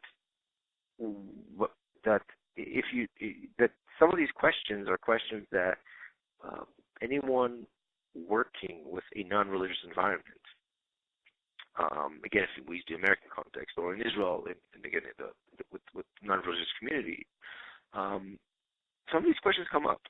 These from coworkers, employees, maybe people that will when they work for you, because it's like simple human interaction. So it might be worthwhile to also talk about the fact that yes, there are people who have a different point of view. We are not. Sometimes you can choose the path of I do not represent religion in its entirety. I don't represent Yiddishkeit in its entirety. That's one way to go. Or you can say, this is time for me to maybe buckle up and maybe do come up with a certain narrative as a representation. It's not good for everyone. Some people are not fit for it. Some are, and that could be an issue. I think now how to do it in a way that won't cause you to maybe feel under attack or maybe feel uncomfortable or maybe spiritually drained because of that. I think that's a very important issue. If we go back to the issue of what? The issue of kind of falling into a certain mindset of losing one's spiritual energy, as it were. Exactly. Mm-hmm. So meaning because the person comes from a very charged, right? You're coming from a yeshiva environment, which is very charged, which is very alive. It's very, empowering in a ruchnistic sense, and making this very kind of sharp transition, which I suppose can be very, disrupting for a person in a ruchnistic sense. So what would you? And that's a real challenge. So again, and this would be a challenge both within the campus, but also outside the campus. So I think within the campus, there are ways to mitigate that. Again, this draining of spiritual energy when you meet certain people or hear certain people. So besides the fact that you can choose programs and departments where these issues are less relevant, there's also some more proactive measures. First and foremost, I think it's worthwhile to create a program or to choose a program that will enable a Charedi student, to live in both worlds, so to speak, to be within a to create I don't know how you would call this, like a Charedi club within, or base medrash, let's say, kind of within or next to, to be able to actually belong, to feel a certain belonging to the base medrash, to the kind of yeshiva environment, even as he's studying in academia. Exactly. I think that is a way to maintain spiritual health and perspective, and that's really the thing, perspective, when you enter these environments, which again sometimes might be less comfortable. I think you could call it maybe being anchored. Sometimes the person you need an anchor somewhere. You're being cast into the sea. If you don't have an anchor to keep you somehow connected, to keep you somehow involved, then you can lose yourself. You can lose your bearings. In coming to academia while being anchored in a bais midrash or in a seminary program, for be it the morning, be it the afternoon, whatever schedule works, I think is a guaranteed way, a very healthy way to maintain identity. It has to do, by the way, not only with not everything is theology. It also has to do with some other challenges. The fact that is when you go to a non-Jewish environment or a secular environment, there's simply different standards about many things. How about modesty? A person that came from the yeshiva world or from a seminary, which is accustomed to certain boundaries between men and women, comes to an environment where these boundaries are completely different. And again, this is not limited to the campus. This will also happen in the job force afterwards. And this is something that needs to be dealt with. I think, again, being anchored within that allows you to maintain or to be vigilant about maintaining these boundaries, which I think are healthy. And by the way, I think with all said and done, I think the non-Frum world can learn a lot from us when it comes to maintaining these boundaries and how important and healthy they are in light of everything that was discussed in the past during 2018 about those issues. Yeah, of course. In a certain sense, tell me if I'm getting this completely wrong, but in a certain sense, it seems that from what you're saying, academia could actually be, I guess, an important preparation for later life also, meaning, well, what you're saying is you're going to have these challenges anyway, generally. You're living in a modern environment, in a Western world, in a non-Jewish or non-Frum, at any rate, workplace and so on.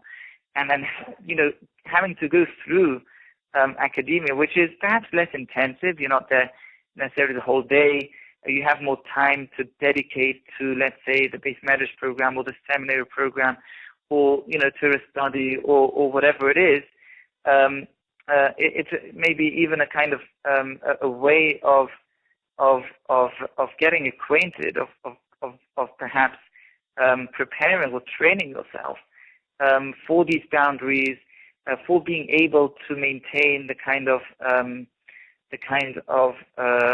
way of life of a Ben Torah or a Bas Torah, even in a challenging environment. Meaning, academia can even prepare us for later on in life in that sense.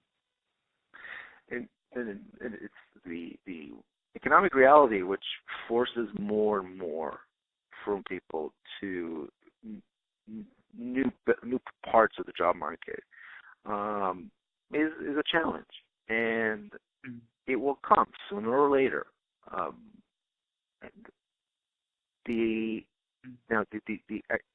an academic setting, there is the benefit of being able to maybe ease yourself to this new world. And I also think, and again, it's less confining than the job market. There's a little bit more freedom. There's less hierarchy in the academic setting, and that's why it's a good stepping stone.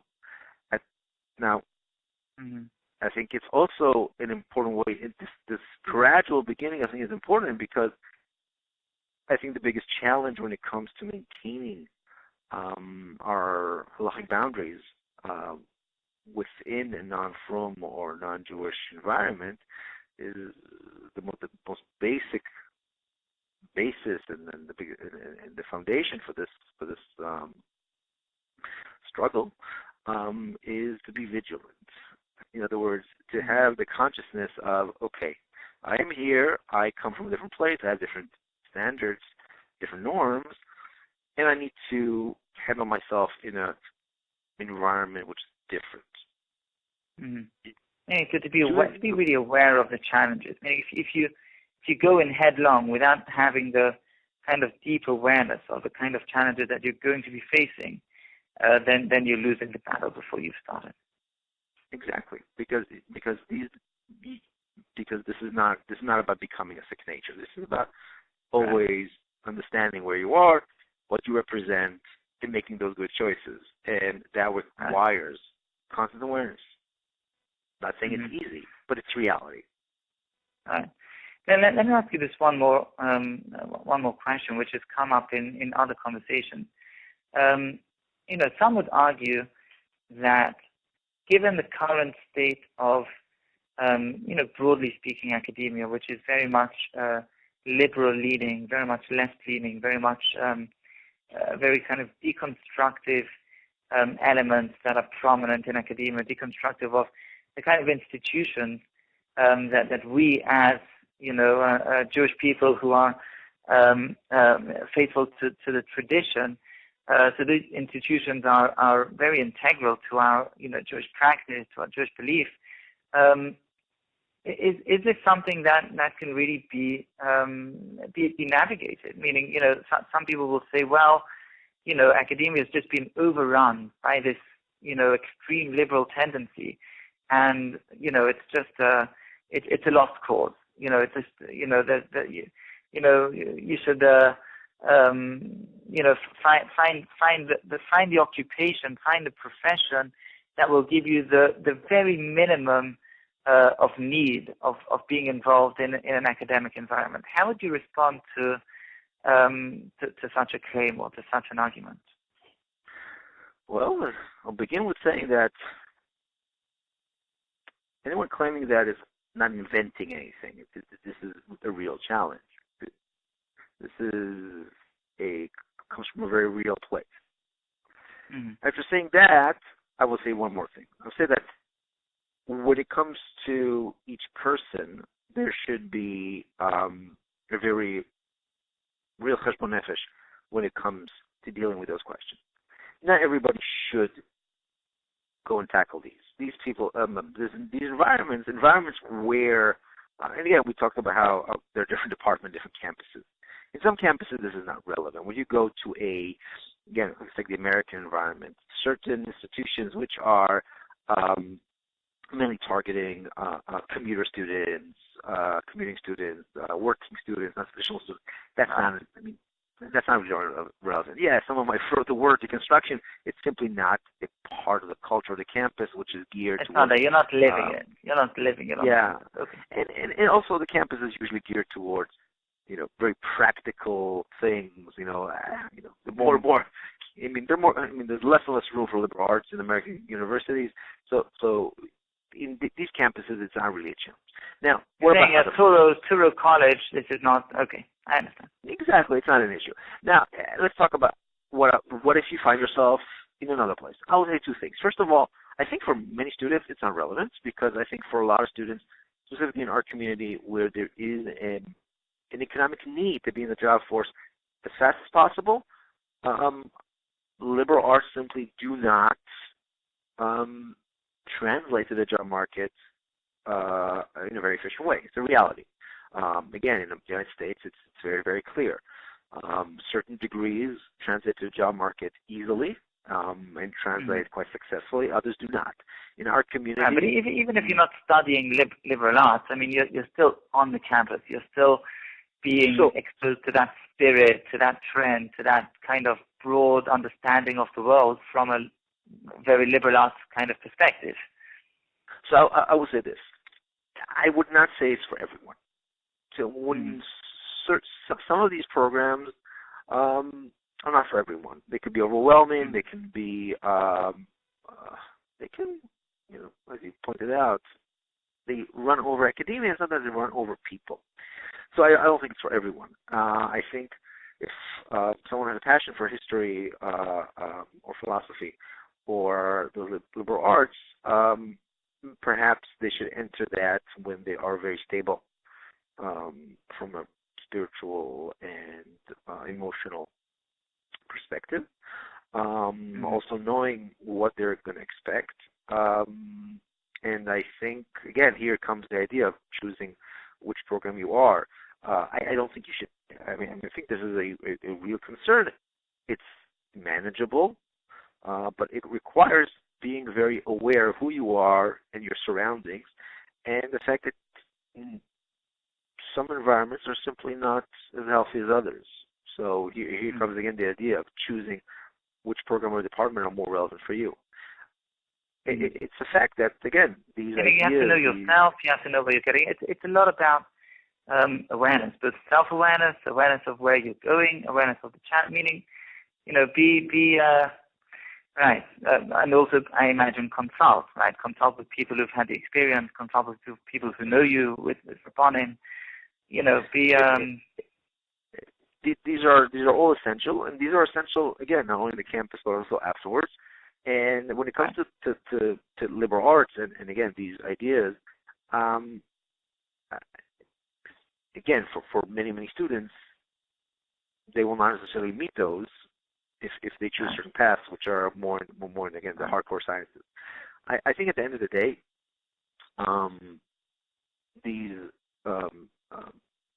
the more conservative or neoconservative point of view of reality, while it has been very unpopular in American academic circles for a very long time, is maybe slowly. Slowly resurfacing, really? Yes. That would be interesting. Okay. And I think that's something also to remember. I'm not saying that it's something that we're going to see taking over campuses tomorrow, but I think we are seeing it. I think it's an environment that, again, after several decades of dominance of deconstruction and postmodernism, there are certain, I think, there's at least certain parts of the discourse, I think, feel a certain level of being satiated, being maybe exhausting at a certain point. Wow.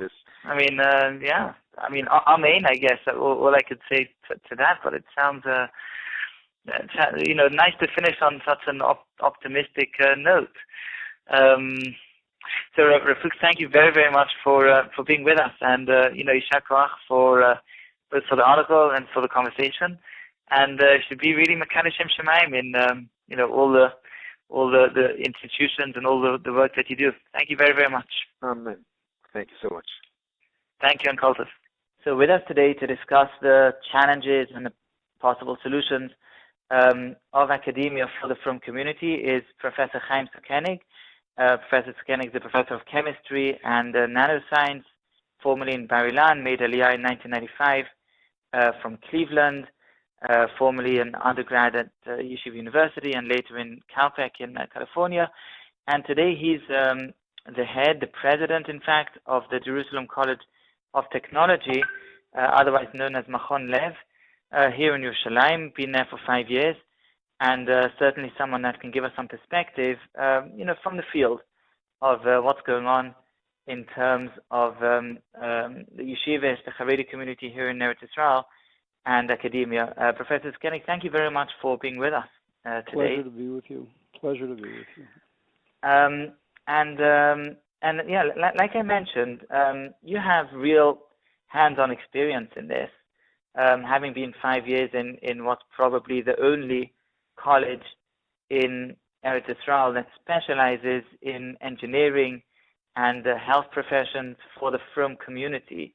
From your perspective and from your experience, what are the major challenges, what are the major pitfalls, if you want, for the Frum person who's looking to get ahead? He wants to make a decent parnasa.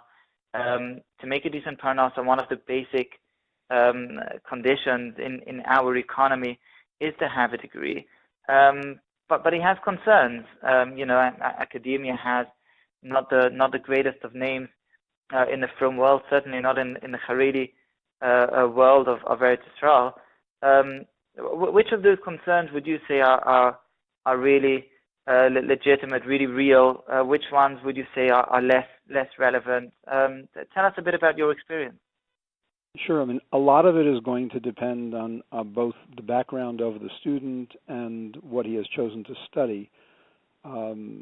Most of the students that we have come to us a little bit older. They're coming when they're typically married, with children, so the financial issues are often challenges. The subjects that are studied by us are actually less of a challenge in the sense that philosophical and hashkafic issues tend to come up far less when you're dealing with engineering and sciences, and even in some of the health professions that we deal with. So that tends to be less of a problem. I would say that many of the students from the Charedi world who are going into law, who are going to schools that have social science type programs, there are clearly going to be conflicts or at least challenges in terms of how one separates out from what the instructor is telling you. How do you kind of navigate your way through potentially problematic issues in terms of religious issues? We don't have that by us, so I really can't comment on that directly. I think that the other thing even the sciences are not entirely neutral in that sense. I mean, they might feign to be neutral, but of course they have a lot of ramifications or a lot of extrapolations to areas of religion too. Those issues come up, or that's somehow you somehow circumvent those kind of issues. Well, again, by us, it tends to be less of an issue. The engineering professions tend to be somewhat more cut and dry. So, for example, if you're meaning you're not studying physics, you're not studying astrophysics or something. So astrophysics as a discipline, we tend to focus on the more practical side. So yes, we have physics courses in some detail, but we tend not to get into the sort of more philosophical or ontological kinds of issues that are behind it. I would say so too, things like biology. We teach biology as part of our nursing programs, for example, but the instructors in our institution are instructors who themselves mostly come from a religious background, and they know the population they're dealing with. The fact that the school is essentially catering to an only religious population means the instructors know that there are some places that they just don't go. And the department chairs make it very clear to them that there are some topics. The same way, for example, when you're we have about 5,000 students, about half men, half women on separate campuses, and especially the women who are coming from the Charedi world tend to be somewhat more cloistered. They come from a somewhat more protected environment, and the instructors are really told very clearly that they're dealing with a population that doesn't expect things like slang language for some of the women from the Charedi world is actually foreign to their ear, and the instructors are told to avoid it. So when we teach in the business and marketing programs, they will choose examples of advertisements and advertising techniques that are not going to be offensive to the Charedi audience. Well, maybe can I just comment on that? That's an interesting point. Please. Meaning, you're saying that in your institution, in Machon Lev, so you're really tailoring the courses towards this kind of student that's coming from a Charedi background, and the courses themselves provide this kind of sheltered environment in terms of the subject matter, in terms of the terminology that's used. Would you say that might be a slight disadvantage in terms of preparing them for later life in professions, in research? You know, at the end of the day, they're going to have to go to work to find a job. They're not going to be able to stay in this sheltered environment forever. So is this also a drawback in terms of not giving them the kind of preparation that other students would receive? I mean, the track record seems to suggest that it's not a problem. I think the exposure to the outside world is something that is essentially unavoidable. But once you've learned your basic skills and go out into that world, you can choose the work environment that you're in. The thing that we try to avoid is we don't want instructors to put students into a position where they're made uncomfortable. Do they realize that there may be advertising techniques or advertising content that would not be appropriate for them themselves to be involved in? They're aware of it. You can't help but be aware of it. But it's something that doesn't have to be made part of the curriculum. I think that it's a unique sort of advantage that we have in the sense that because the population is across the board religious, both the students and the faculty, we can do that kind of filtering more easily. Students who are putting themselves into a more heterogeneous environment while they're being trained have to understand that there will be a certain amount of self-filtering and selecting that they have to do. And I know that certainly does happen with students who are going to secular campuses, even with the full intention of staying within the Frum community and even the yeshivish community. They have to understand that there may be some things that they will be hearing in their courses that are perhaps less appropriate. We have less of that problem, partly because of the population and partly because of the nature of the disciplines that we're dealing with. The upside I would mention, though, is that the nature of our disciplines are such that they're very practical, they're very career-oriented. The engineering disciplines in particular tend to lead candidates to higher-paying jobs. So there's a certain attraction in it, and there's a certain purposefulness in the way the program is conducted where we know people are there to get a good set of skills to go out into the workplace and market themselves as high-quality workers in Israeli high-tech society. And would they, or do you have experience of students who also move on to research, meaning that does the kind of training, if it's more career-oriented, is it still on the kind of level that would enable them to go into further research or to go into more advanced degrees? which requires, a certain, I guess, attitude, a more academic attitude, a more research-oriented attitude. They do it. Our students have gone on, and I would say there's a significant percentage, it's probably less than 20%, that go on to advanced degrees, master's level degrees. We have some of our own, and they go to other schools. PhDs they will do at other institutions. We've had students go on. But again, when you go on for a PhD, you're choosing your area very precisely. You're focusing on an area. And you're older at that point. You're somewhat more experienced. It tends to be less of an issue. I think that in general, we have not run into problems. Remember also that the concerns, whether it's concerns about gender separation, whether it's concerns about the sort of religious cocoon, if you will, that is just more comfortable, tends to be less of an issue once you're a bit older, once you're married, you have your own family, creating a kind of protective net around you. Right, yeah, more stability from family and from community. Right, and right. I think that's what we have. The students, for example, the women who come to us, both from the national religious community and from the Charedi community, when they enter the school, most of them, the vast majority, are not married. By the time they're in their third and certainly by their fourth year of their studies in the engineering disciplines, the vast majority are married, and many by the time they've completed already have a child or two, and so it's a transition that when you're ready to go out into the workforce, you're in a sense immunized. You're in a sense less vulnerable to those issues, and the community itself tends to be less concerned at that point in people's lives. Right. Some figures, rabbinic and other, make the claim that even professions, even fields of study such as engineering, health sciences, if you want, biology, and so on, that seem to be kind of value neutral. We're studying a profession rather than a science in terms of, in terms of the academic approach to it. So some will claim that this is really a falsehood. I mean, you can't really separate the values of academia, the values of critical thought, the values of questioning everything that can just be questioned, the values of really trying to, get to a kind of human truth that transcends anything else, including religious dogma and including what we would call, basic emunah, whether it's in Torah Sinai or in Chazal and so on.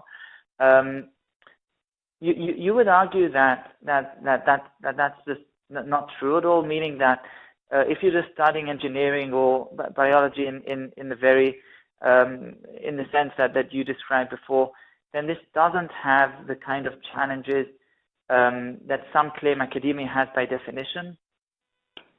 It's an interesting analysis. The fact of the matter is that the kind of education that I grew up with, that you and I are familiar with within the Frum community, is one that does encourage questioning, right? When you learn in a Beis Medrash, questioning and challenging is part and parcel of the system. I think that challenging within a framework is less of an issue, and that framework is provided in our case by the institution. But remember, we're dealing with a generally intelligent population, a population that feels pretty confident in itself, and a population that has by and large learned how to deal with some of those very basic issues. We try not to get into those sorts of discussions, and I think that even the Frum faculty would just as soon stay more on point.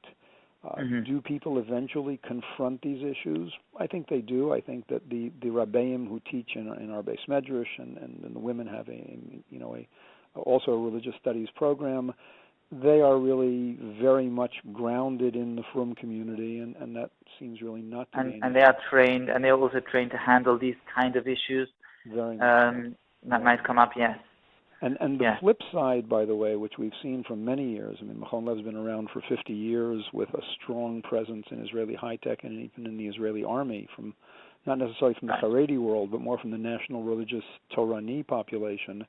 There is an enormous element of Kiddush Hashem when these people go out into their army laboratories and workplaces, when they go out into the high-tech world, the fact that they can come out as proud, intelligent, knowledgeable Jews has also had a tremendous impact. Is that enough reason to subject yourself to whatever risks you perceive?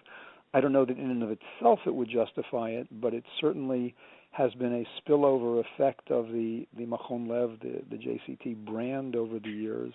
And we have a lot of our graduates that we're extremely proud of and that have really made a Kiddush Hashem on a grand national and international level. Okay. So you've told me a bit about the kind of advantages that you bring by having, shall I say, a more homogeneous kind of staff and student body. Tell me about some of the major challenges that you face, challenges that might be specific to your institution, that might be common to others also. What have you seen that you find especially challenging, and specifically about working with, with the yeshivish or the Charedi student body that comes, in a sizable proportion to Machon Lev? What kind of special challenges have you come across? Well, the two big challenges are that, especially in Israel, as people may know, the precedent is that by and large students, particularly the men, are not exposed to serious secular education, certainly beyond bar mitzvah. So when a student is now coming after married, certainly having sat in yeshiva and learned for a good number of years, you're looking at students that are 23, 24, 25. The challenge of figuring out a way to make it through a one-year program in which you have to play catch-up, and it's a very intense program where you have to somehow compensate for the we're talking about the pre-academic school now, correct. Not the degree itself. There's a Mechina program where pre-academic, okay. We have people Which is English and mathematics mainly? Primarily math, English, and in the engineering students, physics. And physics, okay. And interestingly, I'm sure the American audience will appreciate it, if you ask them among those three subjects, the math, the physics, and the English, which is the hardest, almost across the board they will say it is the English that is the hardest. For the Israeli student in general, and specifically for the Israeli student who is not exposed to a lot of media, English language remains a major challenge. The government recognizes it. We and others are trying desperately to solve it. But at the end of the day, developing good English language skills is essential in today's business world. And that remains a major, major challenge when you first start getting into that language skill development when you're well into your 20s. So that's a big challenge. And this leads to an unusually high dropout rate in that year, in the pre-academic year? I would say the Mechina has, on the men's side, about a 25% dropout. In other words, people that don't make it to the end of that first year Mechina. And then in the first year of the college degree, there's another 25% that, sadly enough, don't continue. Wow. So it's something like 50% altogether. Just about. And when we do exit interviews with people, in some cases it's that the academic challenge was simply too much, but in most cases it's that combination of a very intense academic set of responsibilities coupled with the fact that whatever limited income they had in terms of kollel stipend, picking up odd jobs here and there, now all of a sudden you're telling them that they really have to devote a very large percentage of their waking hours to their academic pursuits, the homework, the getting ready for exams. In terms of the actual ability, to sit down and study, to pass tests, meaning the form of study that we have in academic institutions is very different to that of yeshiva. Is that also a challenge, just getting into the system of study, the way in which we have to pass exams to show the concrete progress? Is that also an issue, or people manage to do that, make that transition? Well, stylistically, the idea of having deadlines, the idea that if you have a project that is due on a particular date, you really do have to hand it in by that date, that takes some getting used to. The idea that exams are an intense period. Some yeshivas have their own version of exams the fact that these are written, the fact that these are formalized, is not something that they're necessarily familiar with. The women are a little more familiar with it. Many of them do come from Beis Yaakov schools that do offer some level of matriculation. For the men, where their yeshiva background really pays off, is that the style of study, where you're studying with a chavrusa, where you have someone that can engage with you in that kind of give and take, turns out to be a very useful style of learning in academia as well. The idea of a study partner, the idea of someone who can challenge you, who kind of knows where you're at, that you're comfortable with, that you're not worrying about, well, I don't want that person to know that I don't know. Right. But it doesn't help you so much doesn't help you to learn English so much. Let's say. And maybe to solve problems. In problem solving, I could hear. But that's, again, in the engineering disciplines, that's the lion's share of what they're doing. Right. So that turns out to be a good fit. So I would, to go back to your question, the idea, playing catch-up is a big issue. Playing catch-up under these somewhat demanding conditions is certainly an issue.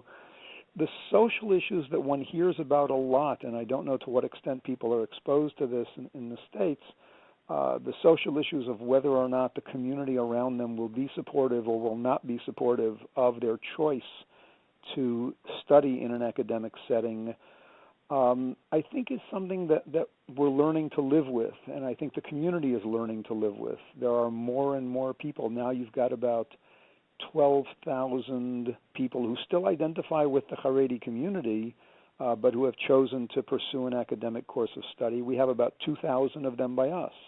Out of our 5,000 students, about 2,000 are coming from the Charedi world. And in your 5 years of experience, you've seen some modicum or some degree of change in that sense? Things are moving, things are dynamic. You've seen things actually progressing? Yeah, I mean, numbers are going up. It's leveled off a bit this year. I think that the recognition that you need a marketable skill set is now posing a challenge. For the guys, it's a challenge in terms of that catch-up issue. For the women, it's turning out to be a challenge from a different side, in that many of the seminaries have offered classically a 2-year post-high school technical certificate program. Right. And what they have found is that in some of those disciplines, the current version of those technical certificates pretty is outdated. Not quite enough to get into the really good jobs. So there are some interesting efforts that are evolving now. In fact, there was an article today in one of the economic newspapers about a serious effort to upgrade some of these technical certificates. We'll see. If that works, that'll be a welcome change. Whether or not one can truly avoid the word academia by staying within that sphere and just making it more intense and more current, we'll have to see. It's a very interesting experiment, and I certainly hope that it succeeds. It could impact a lot of people's lives. Right. So just to conclude, maybe, this is a very high dropout rate. Which means, a lot of wasted resources, time, and also a lot of, shattered dreams in a certain sense. People who started out and wanted to get somewhere and they're not making it. How do we improve that? Which measures have you been taking, and what would you recommend on a society-wide level? How can this be really somehow, at least to get the numbers a little bit more encouraging?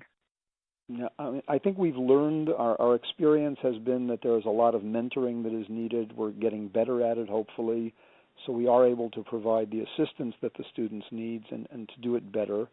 The other thing, which there is a group of foundations that have been very generous in supporting college tuitions for these students, but most of them have not been able to take on the challenge of also providing living stipends.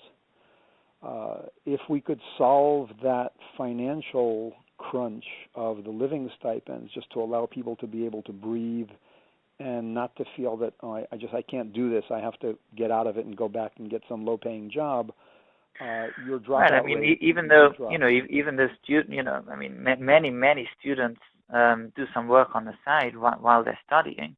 Not if they're having to do the kind of catch up that these guys are doing. Remember, but because of their level of having fallen behind, they need to put in a full week of studying. That's really the level.